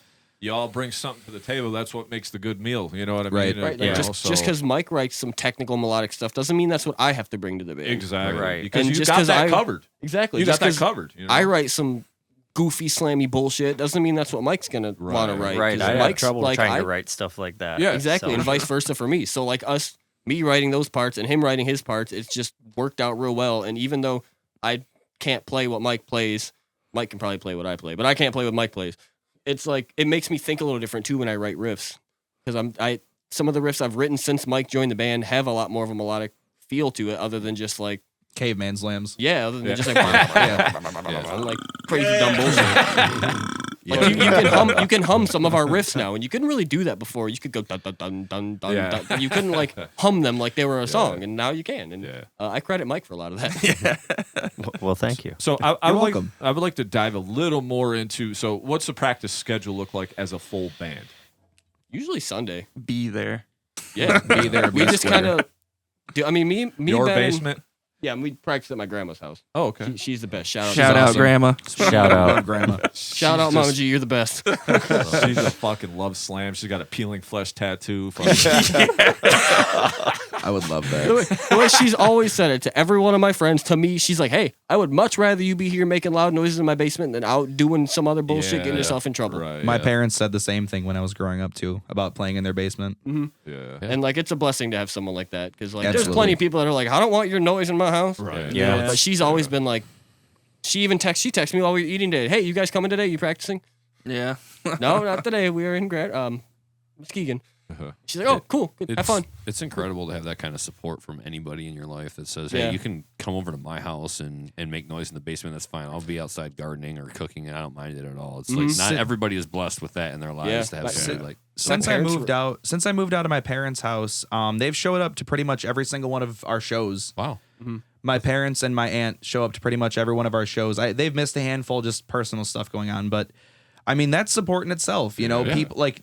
Let's say like 30, 40 years ago, someone would make fun of you for having your parents there. It's like, are your parents here supporting you? No. Right. Don't sit here and make fun of me because my parents are here. Yours aren't there. No, that's awesome. I love that my family supports us. You know, they buy a ticket every time. They bought a couple pieces of our merch and stuff. And it's I love that, you know? Yeah. And all you got to hear from them is, I like the music. I just don't understand the vocals. That's the thing. That's the classic line from the parents. I'm glad that's a universal experience. It was funny. My dad was talking to Troy one time, saying I think it was like one of our first shows, and he was saying if you forget your words, just scream into the mic. No one's gonna know anyway. It's the same thing. Got that covered. Yeah. So Sundays usually afternoon practice or whatever works. It used to be Saturdays, and then with us three living so close to each other, we can get together pretty much any time. Yeah. But then Mike lives he lives an hour and a half from us, so we have to, if we want a full band, we have to kind of do either more planning a little bit. Sunday at noon or like Saturday afternoon. But even then, by the time I work till 1 on Saturday, so by the time we get to my grandma's house and get everything set up, practice for a few hours, it's already starting to get dark by the time we're done, at least in the wintertime. Yeah, whenever. And Mike's like, I kind of want to be home before it gets dark. And I'm like, well, shit. I get that. And then James, starting his tattoo career, is like, well, Sundays works a little easier for everybody because no one works on Sunday, and just get together at noon for a few hours and do our thing and bounce. Yeah. Cool. So are you driving up for every practice that you can then? Yeah. Or? Okay. Yeah, it's about an hour and 30 drive. That's dedication, Yeah. man. We do appreciate it. I was going to say, it's appreciated even from me, and I'm not in your band. So Yeah. just let you know. 90-minute drive is no stranger to me, but it's also one I don't want to make often. So No, if you're doing it once yeah. a week, like I used to do it because I lived in Kalamazoo, and I'd come back to Muskegon almost every week. That's Almost a rough every drive. weekend. Yeah, I mean, it wasn't my favorite, but like I didn't have a lot of friends down there. I wanted to come hang out with my friends that I knew in Muskegon. So it was almost every weekend I'd come back. That 90-minute drive, man, is like, especially if you're doing it there and back in the same day. Like I was just doing one way, then come back 3 days later. Yeah. But like there and back. I mean, that's is, a little it's still rough either way. Yeah. Either way. So And I really like our little thing we got going on, because us three can get together and whenever and just jam through some songs. Yeah. And Mike's the kind of guy where I don't care if he doesn't come to every practice, because I know that when he does come, it's gonna be like Spot we've on. been like we've been practicing every day for a month. Like And if there's gonna be little- like no hesitation. There's gonna be no like Well, maybe 1 or 2 questions of, hey, what were you doing for this part? Okay, and then cool. you learn and then in we're 5 like, on it. seconds and you're fine. Yeah. And then we're on it. And like sounds I like feel you like guys- that's a blessing in itself to have someone in my band that's like that. That's awesome. Well, you guys have a lot of communication outside of your band practices, right? You got the group chat, your file sharing. Your Our email. band chat never stops. Right. No, never. It's always either talking about ideas or this or that or stupid memes, or it just doesn't stop. Yeah. It's usually on mute for me. It just rolls back to the whole like it's friendship, you know, like everyone's super tight and can't get any better. yeah, it's cool. So at the practice schedule, when you guys are rehearsing the music, but are we writing at the practice pad or Not usually. Okay. It used to be like that, but not recently. No. Yeah, we would try to do that a lot, and to be honest, it never really worked out because kind of guy, especially before Mike joined, that like I write by myself usually. The more people are throwing in ideas, the harder it gets to like pinpoint something. In the kitchen. It's much easier to me anyways to just write it, and then everybody else can be like, that was cool, or that wasn't cool, or I don't like that, or whatever. And now a lot of times James will come over and we'll work on something, or Ben will come over and we'll work on something, or me and Mike will send ideas back and forth or whatever. But we very rarely, if ever, get together as a band to sit down and write something. The closest it will, sometimes we'll be talking in between playing songs, and me and Mike or even Ben or whoever will just be sitting there and play a riff, and the other will be like, hey, remember that. That was sick. That's what happened with Fear Not with the bell part. You played it. The lo-fi, the lo-fi part right before the bell section, that, and then the song that me and James started the other day was something that I just played at practice like a year and a half ago, and I've been playing the riff ever since, and it's just finally starting to get into a song. So how do you know when you go to practice like what you're working on? We talked about it beforehand. Okay, so you're just like, hey, everybody know this song that we wrote, and then and then. Are you working stuff out though at practice? Like you'll stop and be like, okay, that didn't really transfer the way I thought it would be. Yeah, we'll run through it and be like, okay, that was cool, but like this part needs work. This part needs work. Maybe we should do something different for this part. This sounds cool in the recording, but we can't quite nail it the way we want to, so we're gonna have to change some things. Or generally, it's like our normal, what would be our normal set list that we run through, and then if there's a song that we're working on specifically that we're trying to learn, it'll be 3 to 5 playthroughs of that, and then or like one to 2 of the set list, and a couple of specifically just that song when we're all warmed up and everything. So you're doing slight writing in the room just because you're every practice has like switching things up, but you're not just like, oh, show me that riff, and you're fucking off, and you're like, then you're fucking off, and you're fucking off, and you're all making a bunch of racket. No, I get it. It's structured. Right. It does devolve into that sometimes. It's inevitable. That's good. Oh yeah. There's always. There's generally always times... we've been, especially the last couple months, we've been kind of like on it. Like, hey, we want to. This is our goal. This is what we have to do. So we got to do it. We can fuck off when we get good enough to say, okay, we're done with that. Yeah, and there's always times at every practice where we do something stupid, but it's generally, a pretty solid overall understanding of what we're doing, and not really too much screwing off, but occasionally, but it's not, every single practice, you know what I mean? Yeah. I get that. It's just that everybody writes kind of different. Everybody that we have come through here. And now, when you're hanging out doing that stuff with your friends, it's kind of hard to not stupid. Oh, yeah. We're dumb. We don't have to worry about being professional at band practice because like we know how dumb each other is. I mean, practice is half dick jokes and laughs anyway, so who cares? Just fucking whatever. I wouldn't be surprised if Ben showed up naked next time. I wouldn't be surprised if I showed up naked next time. It's bold of you to assume I won't. I'd never said that.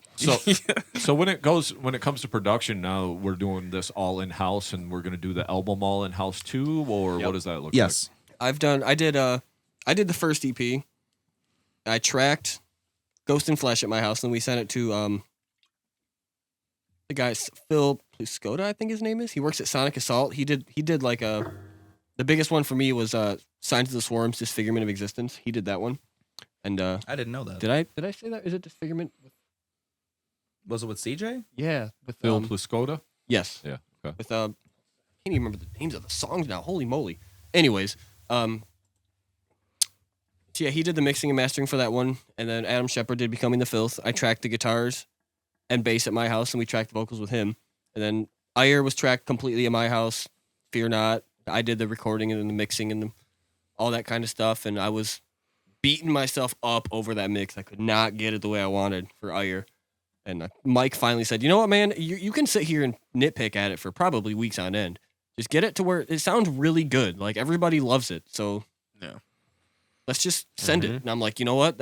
I'm glad you said that, because that's how it went with Fear Not. I was like, this ain't perfect, but music isn't perfect. So it's not. And then when you get into the mixing game, dude, you could take 16K out here, and fucking I need more 200 in the bass, and then you could be doing that shit till fucking you're in the grave, because it'll never be perfect. It's just, you got to get it to the point where it's like, oh, you can hear everything, it's audible, and it sounds pretty good. Let's fucking send it. It sounds cool. It sounds big. It sounds busy. That's what I wanted. Everybody else digs it and really likes it. Send it. Yeah, good enough. You can get in the weeds with never being done Absolutely. with something if you're talking about mixing, because there's let's add this plugin, let's add this, and you're like, that sounds more like shit than when we started because you keep adding too much. That's the like, point. Stop fucking with it. Like you're gonna fuck it up. You know. That's where I went down that rabbit hole because I did a demo for one of our songs, and I was like, this is the template I'm gonna use for like when we do the album. I love the way this sounds. Everybody's like, cool, that sounds good. Then I did another song. It sounded slightly different. I was like, I made a couple small changes. I like this. And then it like 3 or 4 times after that. And then by the time I got to the 4th one, I couldn't get back to the first one that I liked.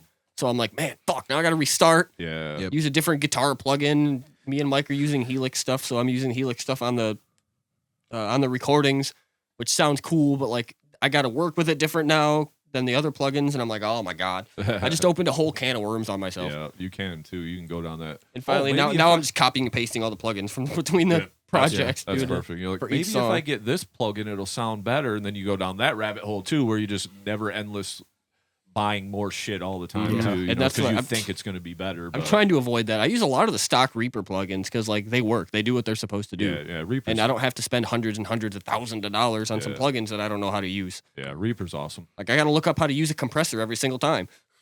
What are you using for drums? It's Naughty Seal Audio's Perfect Drummer.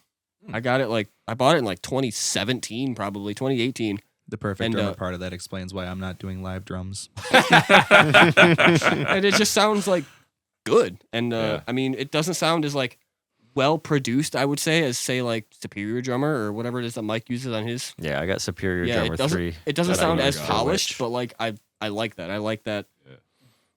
Like it's the words I keep repeating, this insane bombastic sound that I've really liked. So I've just been using the same plugin for going on 10 years. And you guys are just plugging in each one of those hits, or you got some MIDI that you start I do it each individually. I don't have a single pattern. Boy. I copy paste the kick drums when I need to, and every single that's what a lot of it is. Unfortunately, click 4, copy paste 4, copy paste 8, copy paste 16. Double bass here, double bass there. Fuck it. That's what I've told these guys recently when I sit down to write. That's a lot of the reason I don't even want to now. It's like, man, I got to program these drums. Yeah.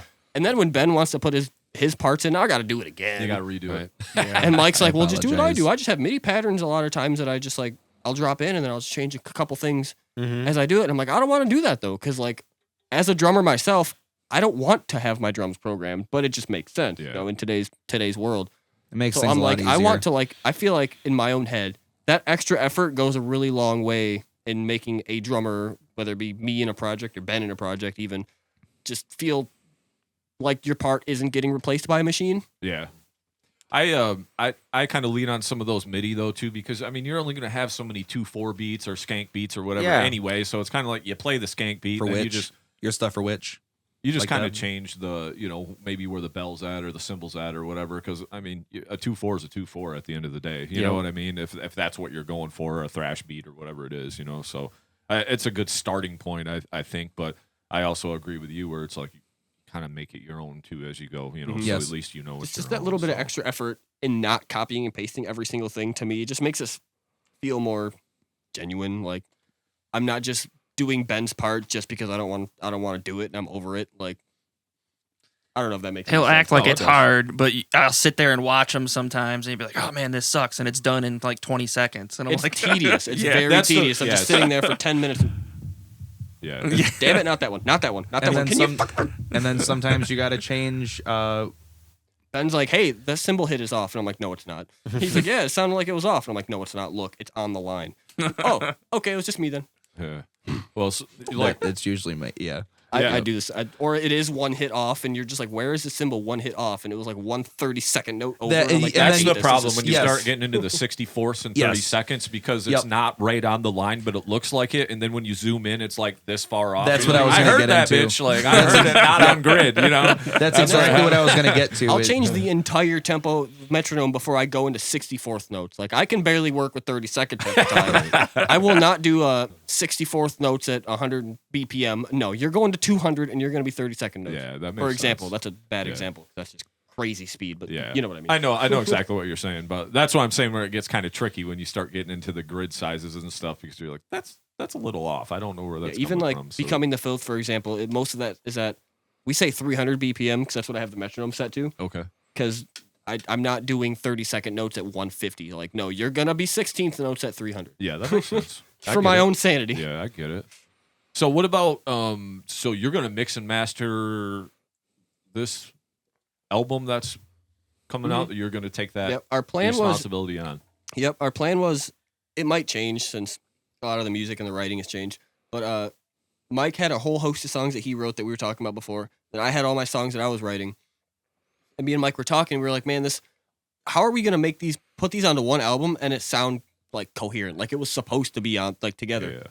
And I'm like, well, let's just do like a double release. Like Chelsea Grin a couple of years ago did Suffer in Hell, Suffer in Heaven. I even used the 5 Finger Death Punch as an example because they had the Volume 1 and Volume 2 like 10, 15 years ago. Right. And bands have always done that. So like, why don't we do that? And that was our original plan. We were going to have this release that was going to be mostly my songs and the next one that was mostly Mike's songs. And then by that time, we would have worked together enough to where we can work together on these songs and they won't sound so drastically different from each other, which we've already kind of gotten to that point. So I don't even know if that's even how it's going to go, but that's still how I'm in my head counting on how that's going to go. Yeah. So Mike's songs are still very different from what I was writing. Okay.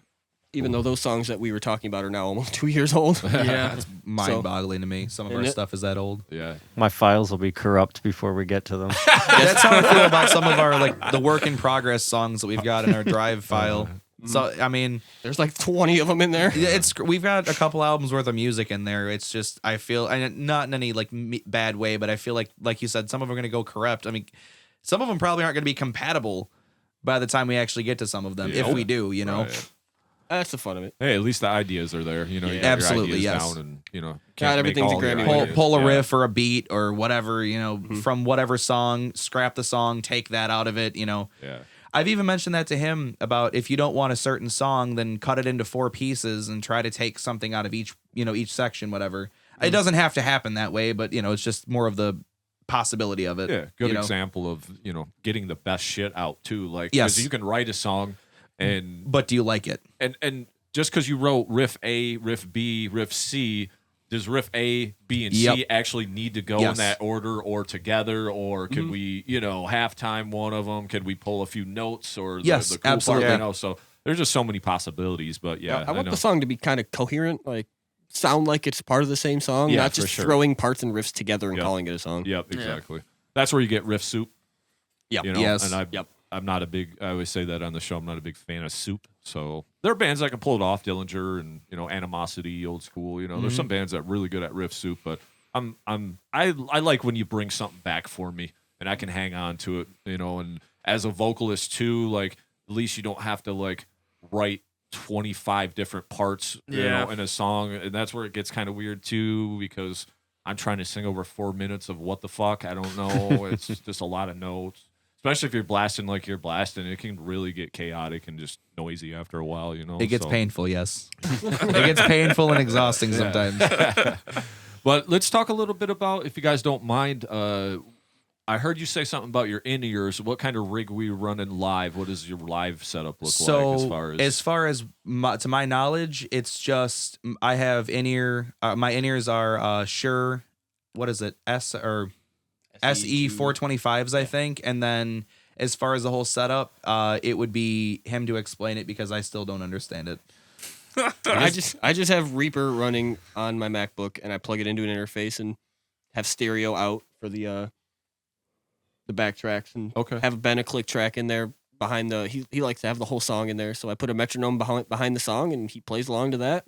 And tracks go out. And you guys just follow Ben then? Yep. With like a four count of some sort before each song, yes. Ben counts us off and we play the songs. We've thrown around the idea the last couple weeks of getting us all in-ears to plug in. Okay. So that we don't have to, because I think that Meshuggah show changed their lives totally recently. Where those dudes they're tight. And I watch videos from them too, because I'm not like the biggest Meshuggah fan, but I think they're cool. And they just don't count in. They just stand there and then they play. Yeah. And we're like, that's sick. We it's should all do queued that. up in the in-ears. Exactly. Yeah. So they got their signal that they know that beep, beep, beep. You know the next song is coming. So is that something you handle on the stage, Troy? As you're hitting, you're controlling? No, that's all Ben. You control I set it up and Ben hits the I have the whole entire set list on one project file. Okay. So like he hits the play button, it plays through the whole set. You don't have to touch a thing. Unless something changes, like I had mentioned earlier, like practice wise, we play through pretty much the same set unless there's a song change or something's different. It's the same set pretty much every time. And yeah, it's on a whole rig thing to my left, right, behind me, wherever, and then my in-ears are connected to that, and then I hit spacebar, and then it goes. Yeah. And we have like there's like a pre-show check for like the backing and stuff like that, and then other than that, I mean, it's just goes into the set. So is in between songs a dedicated amount of time in between songs, because that if it's all one track, that has needed to be edited, I think. Yeah, we've talked about that recently. The songs are one. I know when I was doing vocals, I didn't like that awkward downtime. I just standing there and like saying, "This next song is called." I don't waiting. Like that. And I don't know how James feels about it, but I just kind of built off of like what I was doing, because this fella's only played a couple shows with us, so I wasn't just feeling it out still, you know. And that's where you're like, maybe we should put a little more time in between here, because he would go to say something and then the song would start. Yeah. Okay, James is more of a talker than me. So we got to give some more time here. Don't worry about it. I got that. The last couple shows we played, I saw videos, and he was like in the middle of saying something, and I hear myself starting to count. I'm like, Ben, stop it! You know, and then because he's in the middle of saying something, and then he'll be lagged behind because he wants to start his vocals a certain time, but then it's just trying to finish what he's saying, and we're starting the song, and then. Like, the song's already going, and then he starts his vocals, and it like throws everything off, and then we're back to normal after that. But at least I can come back around. Yes, it's more of just the initial starting point. It gets kind of like I wonder what's going to happen if you're going to talk too long, too little. If there's going to be a gap, and then I think we should probably just have like 30 extra seconds or something like that in between each song. Even just an extra 5-10 seconds in between the songs. And if I don't want radio silence, I can just put like a little clip of Mike has written a lot of stuff that would work really well as just like little. Agreed. I don't want to say filler, but like just to go in between, so it's not dead silent, like between your jazz stuff and your that other would stuff be, that you've acoustic stuff that we have. That would be crazy, or that would be a good idea, because you could have either like some instrumentation, orchestral stuff, or you could have samples, like just some like some famous movie scene or something like that. But if James isn't going to do a whole lot of dialogue on stage, or maybe one committed part where you're thanking the venue and you tip your bartenders and all that, right. Like you want to have that maybe in at least at one point in the show. Oh yeah. But then if you're not going to do that between every song, then you could just have like a 30-second or a 60-second minuet. You're tuning your guitar or whatever, and there's just a little bit of music going, so it's not radio silence. So awkward. Everybody just standing there watching. It's like we had that for most of our shows, unfortunately. Yeah, not in a bad way, but just it's also trial and error too. Having James being a part of us as well, because Troy in between songs is worried about tuning his guitar or switching out a guitar, whatever. And now instead of Troy doing that, now it's James being our dedicated vocalist. Troy does some vocals, but more just complimenting James's, and then primarily doing guitar.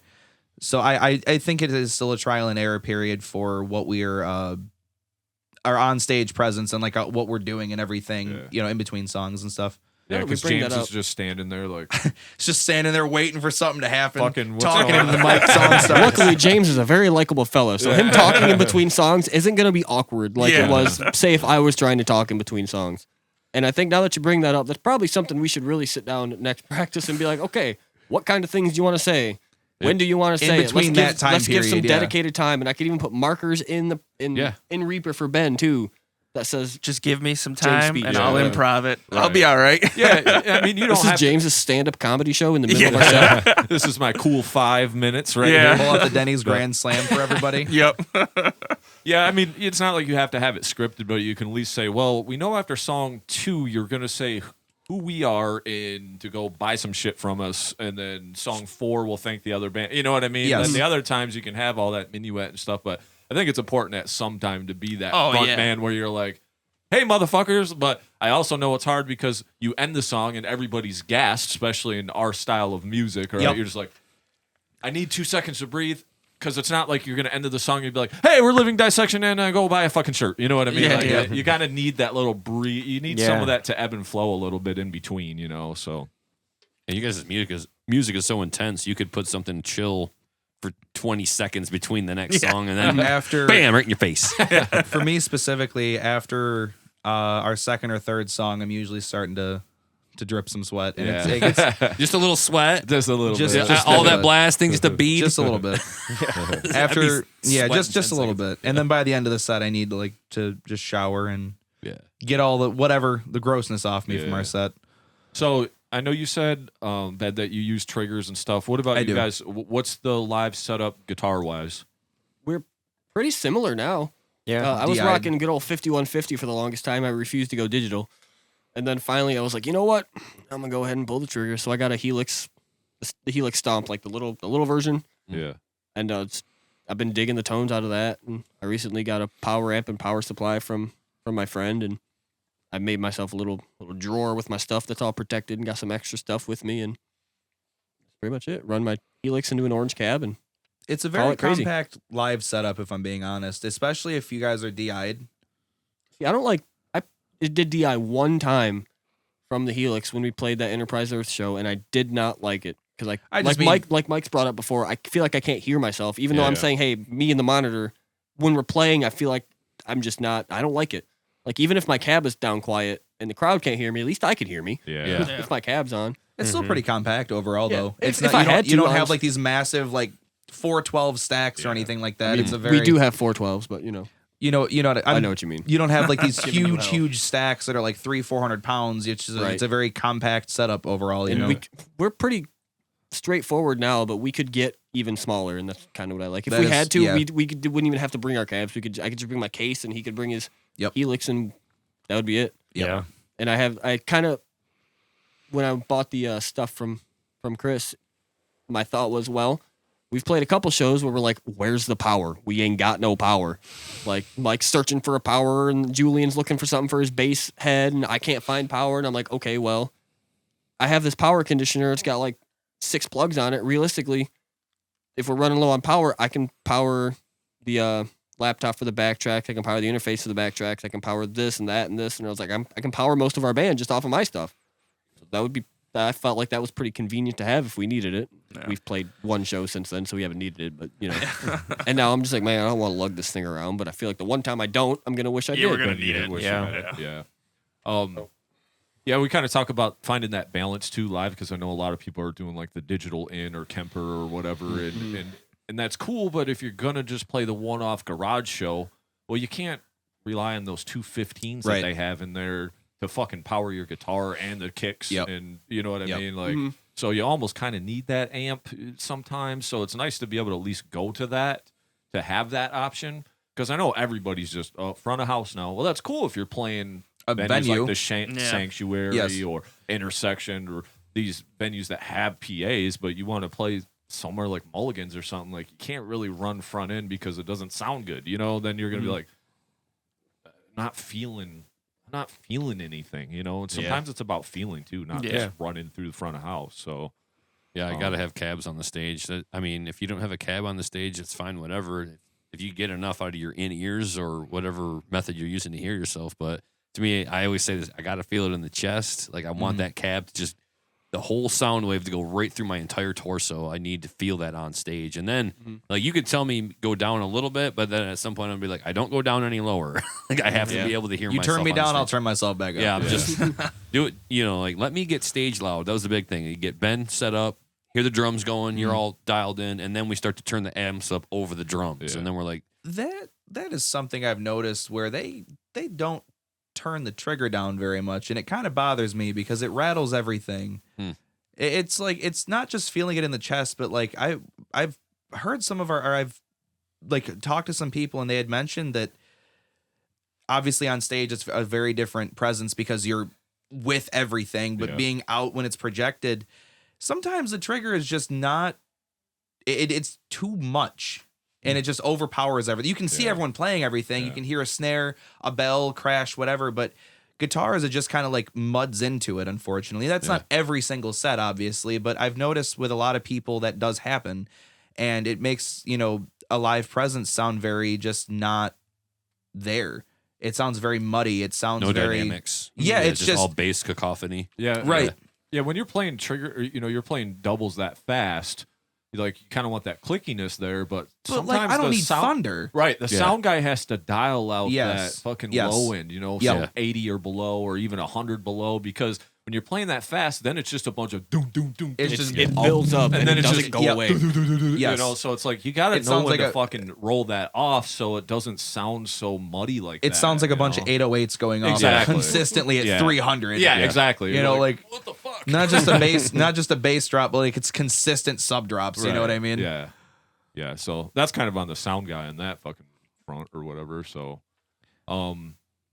yeah. So that's you guys' So are we looking for a bass player? Do we not want to talk about that? Is it a sore subject? I don't want to bring up anything. We don't want to de-edify anybody on this show. We never want to do that. But what's the bass player thing? Do you want to speak on it or? I'm not going to talk bad about Julian. I love. He's not a bad guy at all. Yeah, no, not at all. And I'm still bummed about how the whole thing went. It didn't go the way we would have liked it to go, and I'm not going to get into it. But that's fine. Yeah, it just didn't go well, and we've thought about maybe trying to find a different bassist. We've talked to a couple people, but I think overall we're just going to run it with us four for a while until we find the right person that just comes in and just like changes everything. Yeah. We're just, if we have to backtrack our bass, we don't want to, but we will, because Sure. I mean, why not? I mean, we don't want to not have a bassist, but we also don't want to sit here and like. And another thing I brought up too is I don't want just a guitarist with a bass. I want a bassist that can play the bass and not just play the bass like a guitar. Because sure, I could play bass for a show or two or for practice, but I'm not a bassist. I'm a guitarist. Yeah. So I'm not gonna think like a bassist would. Yeah, you want somebody who understands the instrument and what it's supposed to do in your band, and you also need a person with personality that meshes with the four of you already. So you're looking at a pretty niche kind of market, but there are bassists out there for sure, and I'm sure there's cool enough guys that, you know, would vibe with you guys. It's just a matter of finding that person and taking your time. And if in the meantime you're already getting that register out of the drums or the guitars, there's not an immediate need. You're not a bass-driven band. It is something that could complement your guys' songwriting and parts of the songs along the way. But yeah, it doesn't seem like it's going to hold you back from doing live shows, which is you know, fine. And we practice, you know, obviously we practice without a bassist because I'm not going to destroy my PA with some DI bass. Right. But, and we sound all right at practice. It's a little empty, but, you know. Which the low end, Yeah, we'll make it work one way or the other. Worst case scenario, we'd throw an octave below in front of our tones and fill out that low end. I don't know if that would actually work, but, you know, I was going to try it. Well, you know, you got like sense of Sugabog. I can't even say their name. Sandwich Sugar Bog? Yeah. Sandwich Sugar Frog? You know, they don't have a bass player, so really? they don't know. Oh. There's 2 guitar players. Nice. I did not know that. You know. There's a lot of bands out there doing that, but we also know, and you guys understand this, and we understand this, like your band is all about momentum to continue to push forward. And it sounds like you guys got some good momentum, so you don't want to slow that by just halting everything because we're looking for a bass player. Like that's gonna fuck up everything you're doing, and then you guys are gonna get fucking mad at all the bass players around the world because fucking no one's in your band and fucking you guys aren't doing it. You know, because you know member changes are such a bitch. It just totally fucking drives a stake in the heart of any band. I think all of us equally are definitely. I mean, we're not happy with how it all happened, but I mean, change happens. You know. And we don't wish anything bad on Julian by any means. He's a super cool guy. He always has been. He always will be. But just, you know, change happens. Whether it's creative differences or just, hey, I'm not feeling this anymore or whatever it may be. I mean, it happens, you know? Even with big bands, you know? It really sucked because Julian was it was me and Julian at the beginning of Living. Like me and him wrote that EP. So like it really sucked. And I was like, damn, that was like one of the OGs gone, you know? Right. And but you know, he's still killing it with World of Malice. They're a beat down hardcore band. We've had him on the show. We're not had him on the show, but we've listened to him on the show. They're really. If you guys ever happen to get them on, they're really cool people. So, I love those dudes. I would love to. I enjoy their music a lot. Man. We loved it. Yeah, me and Julian were in World together, and I was like, man, this is fun, but like hardcore just isn't my wheelhouse. I kind of want to just focus on Living. So, I get that, man. But he stayed in World, and they're just that's like his thing. He's so good in that band right now too. Oh yeah, they don't shows lined up. Yes, that was part of the reason I decided to leave because I'm like, man, I don't got time for all this. Yeah, their drummer's snare is fucking badass sounding too. I've heard it live and I heard it on record, and I was like, damn, that bitch is snappy, goofy. Yeah. All right, peeling flesh ping. You want to talk a little bit about some shows? I see you got at least one coming up here Saturday, July 12th. Yep. This should be out by then. For you to talk about. Yes, we got 2 coming up. Okay. I'll cover the later one, and then I'll come back to James because that's that was really important. Sure.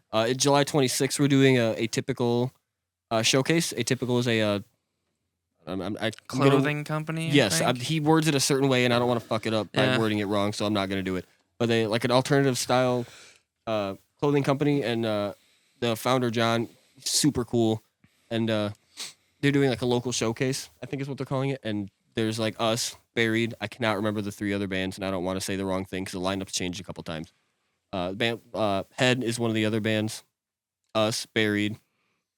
I feel like an idiot because I can't remember off the top of my head. I'm drawing a brain fart, but I can look it up in a minute. Yeah, no worries. But yeah, we're doing that, and that one's gonna be cool because it's a venue we haven't played before in Ferndale, so that's gonna be sweet. And we're getting a abnormally long set, so thank you to those guys for that. That's sweet. We usually don't play more than 25 minutes. So that extra 15 minutes awesome.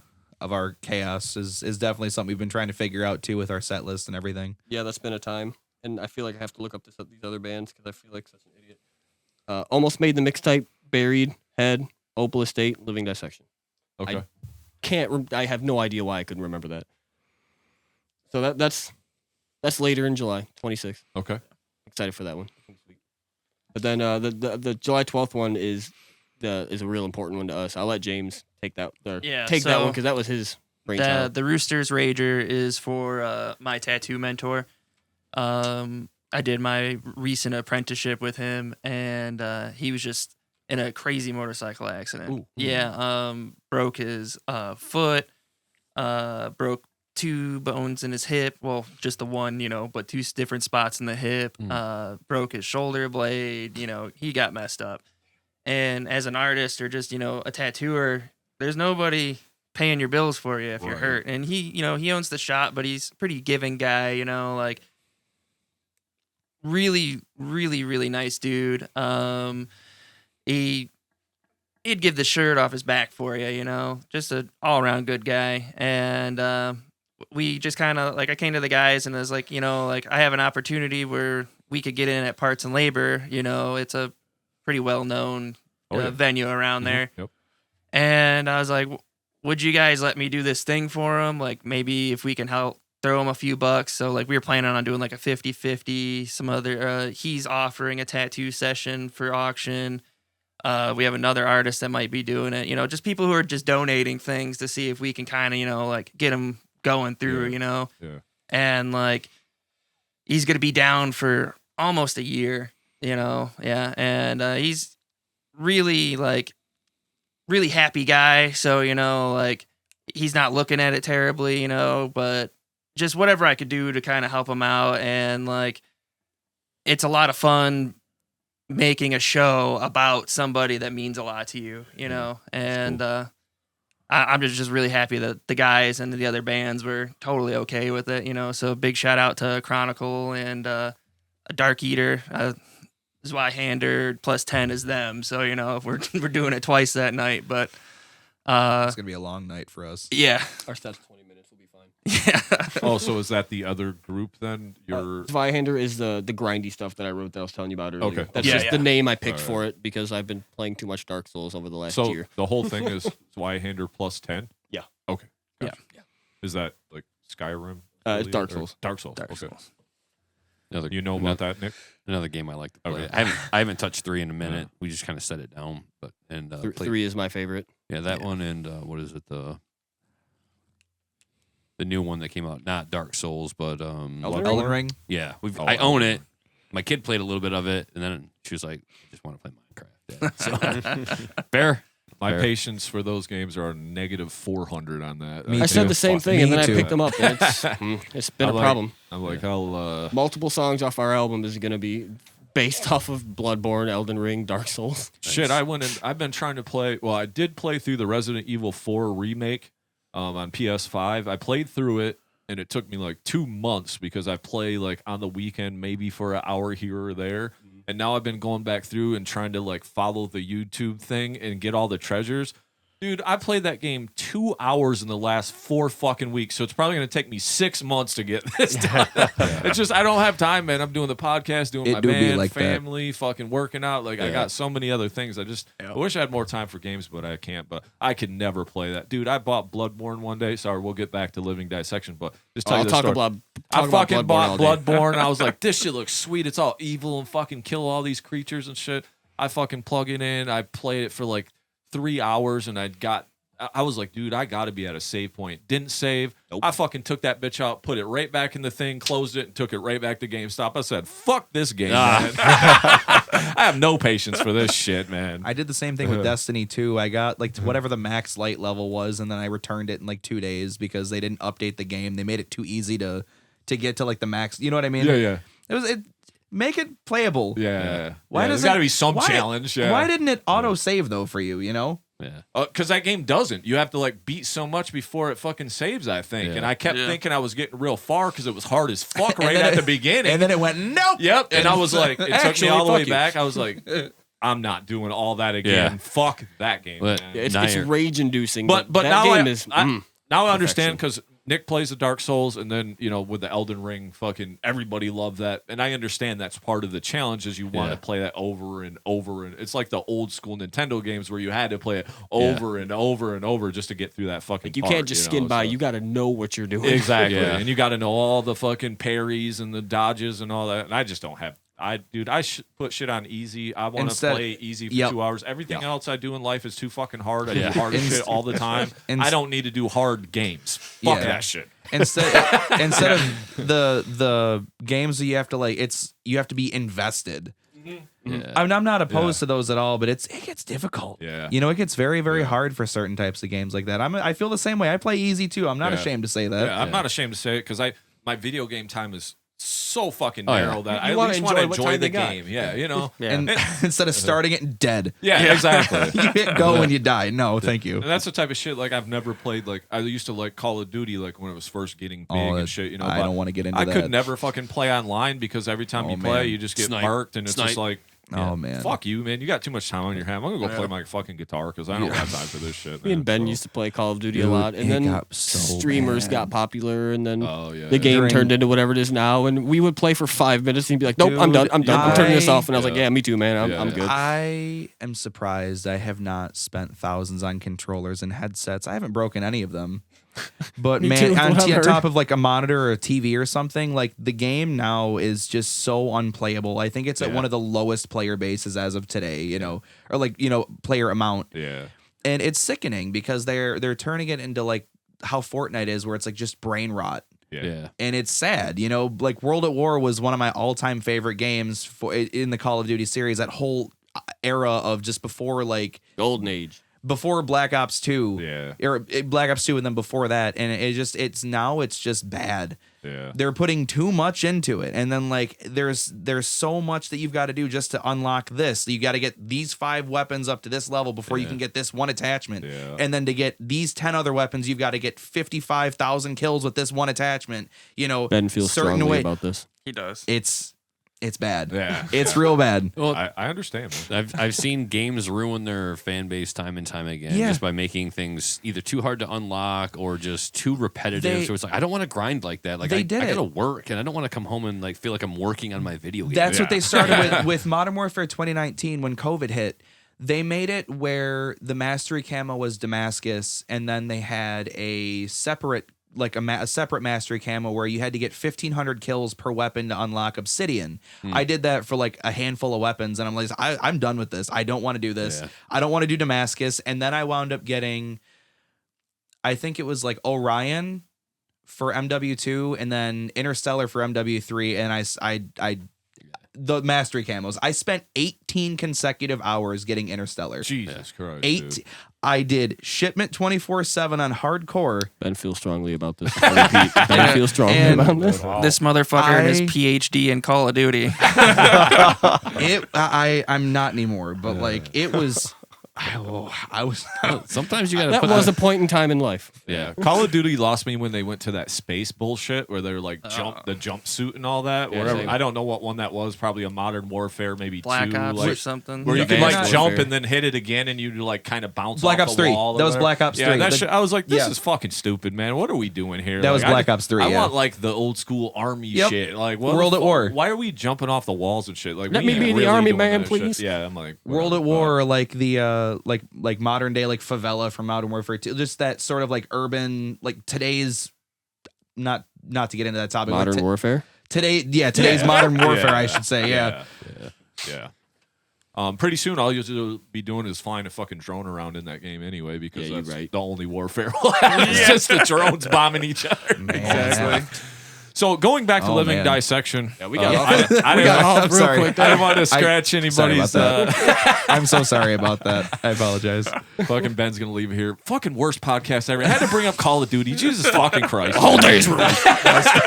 I'm going home. I stopped. We got to ride back with him, and that's all he's going to talk It's like, about. They had to No, bring no, it up. you're They had to fine. bring it up, didn't No, they? you're fine. I haven't played it in quite some time. I mean, like I'll play like Warzone for 5 or 10 minutes and just drop in and die. I'm like, okay, I'm ready to delete this. Yeah, like, it's I'm taking good. up 40% of my hard drive. Yeah. Like I want to delete I'm this. like, Troy, you want to play it? I'm like, sure, I haven't played in a while. And then before I even get on, he's like, never mind, I'm done.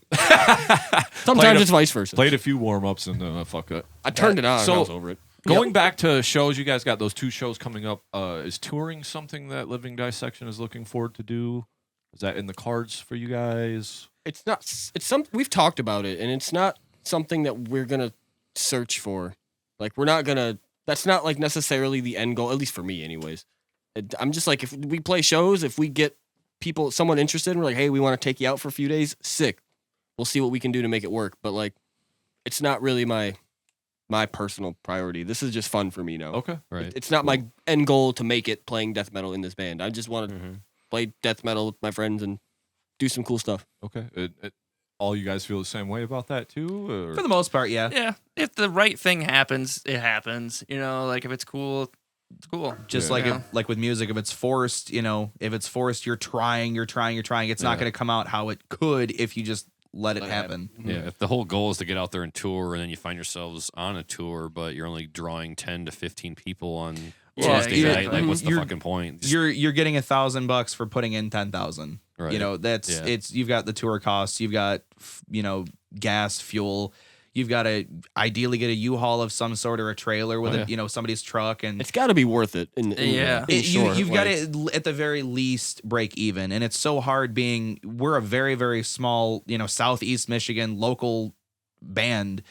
And we're known somewhat, but not enough to where I think we can all feel confident and just kind of go, hey, let's go on tour and just go cross country. And Yeah.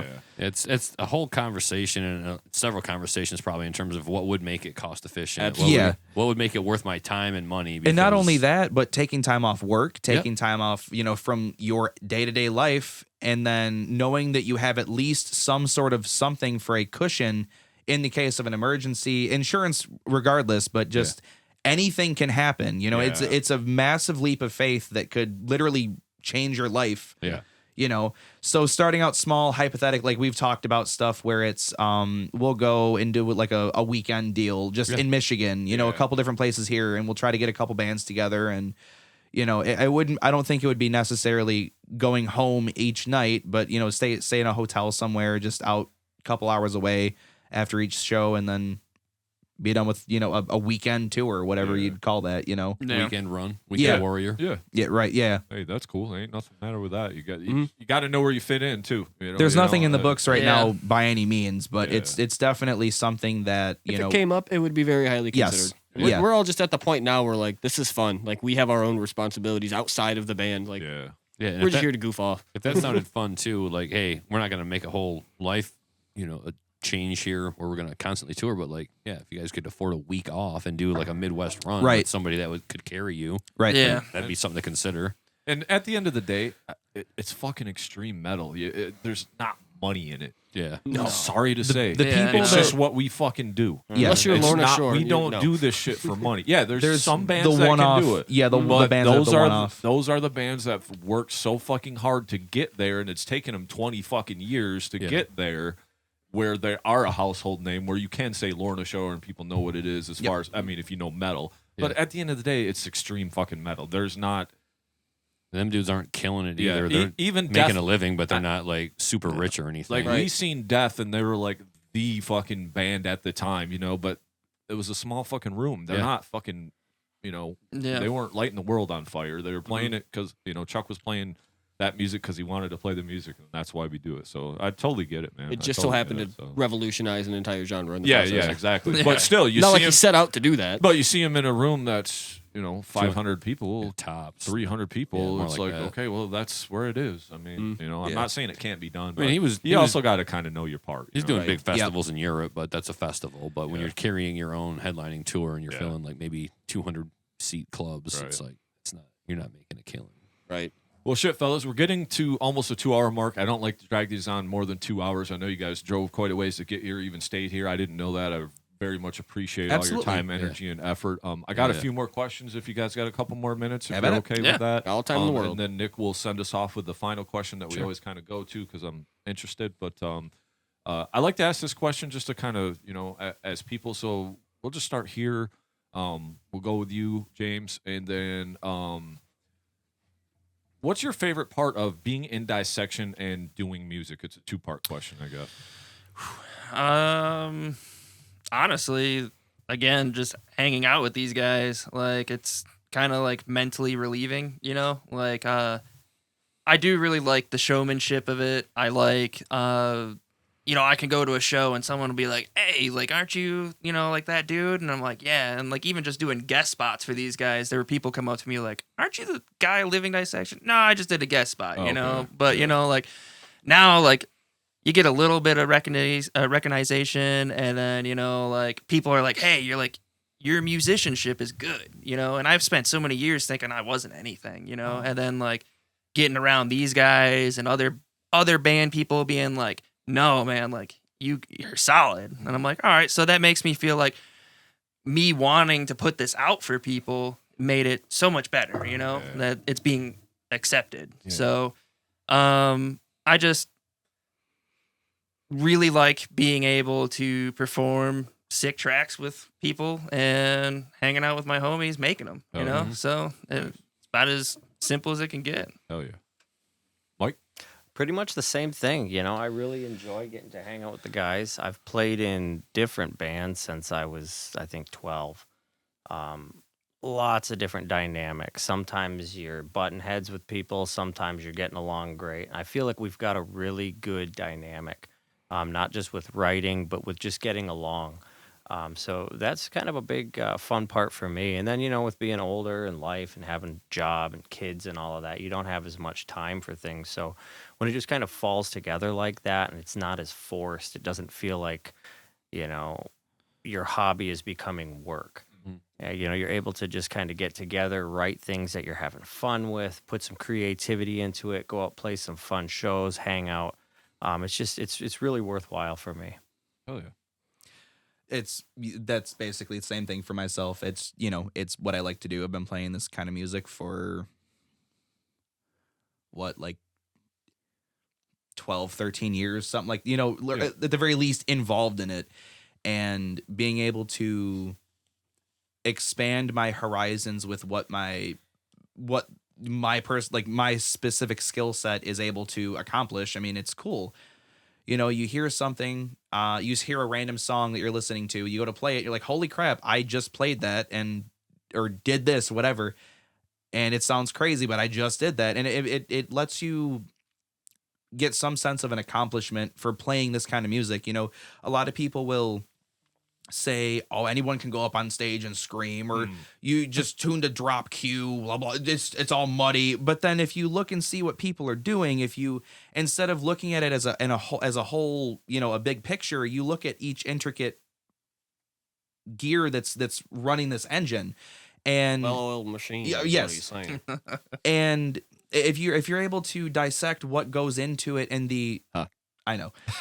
You're able to dissect each person, each part, and you can actually appreciate it. Like my parents, for example, my family comes to our shows a lot, And at first they were just kind of thinking, oh, well, you know, Ben plays drums in a band, cool, whatever. But then they actually started paying attention and they were able to appreciate and understand it's not just going on stage and doing it. And we're not huge, you know, by any means, but it's still, it takes a lot of skill, regardless of who you are, being a musician of any sort or an artist of any sort. It does take a lot of skill, and it's being able to appreciate it yourself, but then enjoying it with your friends, enjoying being around your friends and making fun of each other and, you know, whatever. It's making fun of you. It's me. It's making fun of me. Yes. Yeah. It's rewarding. Yes. It's very, very rewarding. Yes. Troy?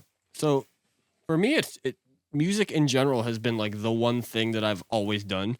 Being, I'll say, in and out of a bunch of random hobbies like my entire life, because that's just what I do. But music's always like the one thing that I'm doing, like no matter what. Even if my band's not doing anything or I'm not doing anything specific, I'm just, there's times I just sit there with a guitar in my lap and I just strum it. Like I don't even do anything. I just sit there and strum it and just watch whatever I'm watching or just stare at the wall. It doesn't matter. So like music's just kind of the one thing I've always done, and I don't see that ever changing, no matter what else I might be doing. But this band specifically is just, I just like it because it goes along with everybody else. It's just been hanging out with friends and playing music.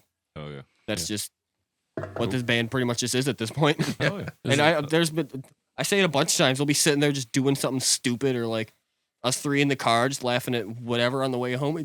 That was my butt. Like, how are we any kind of professional? Like, that's crazy to me. There's a lot more things that music can do for you that other hobbies can't, because you can treat it as a solo endeavor.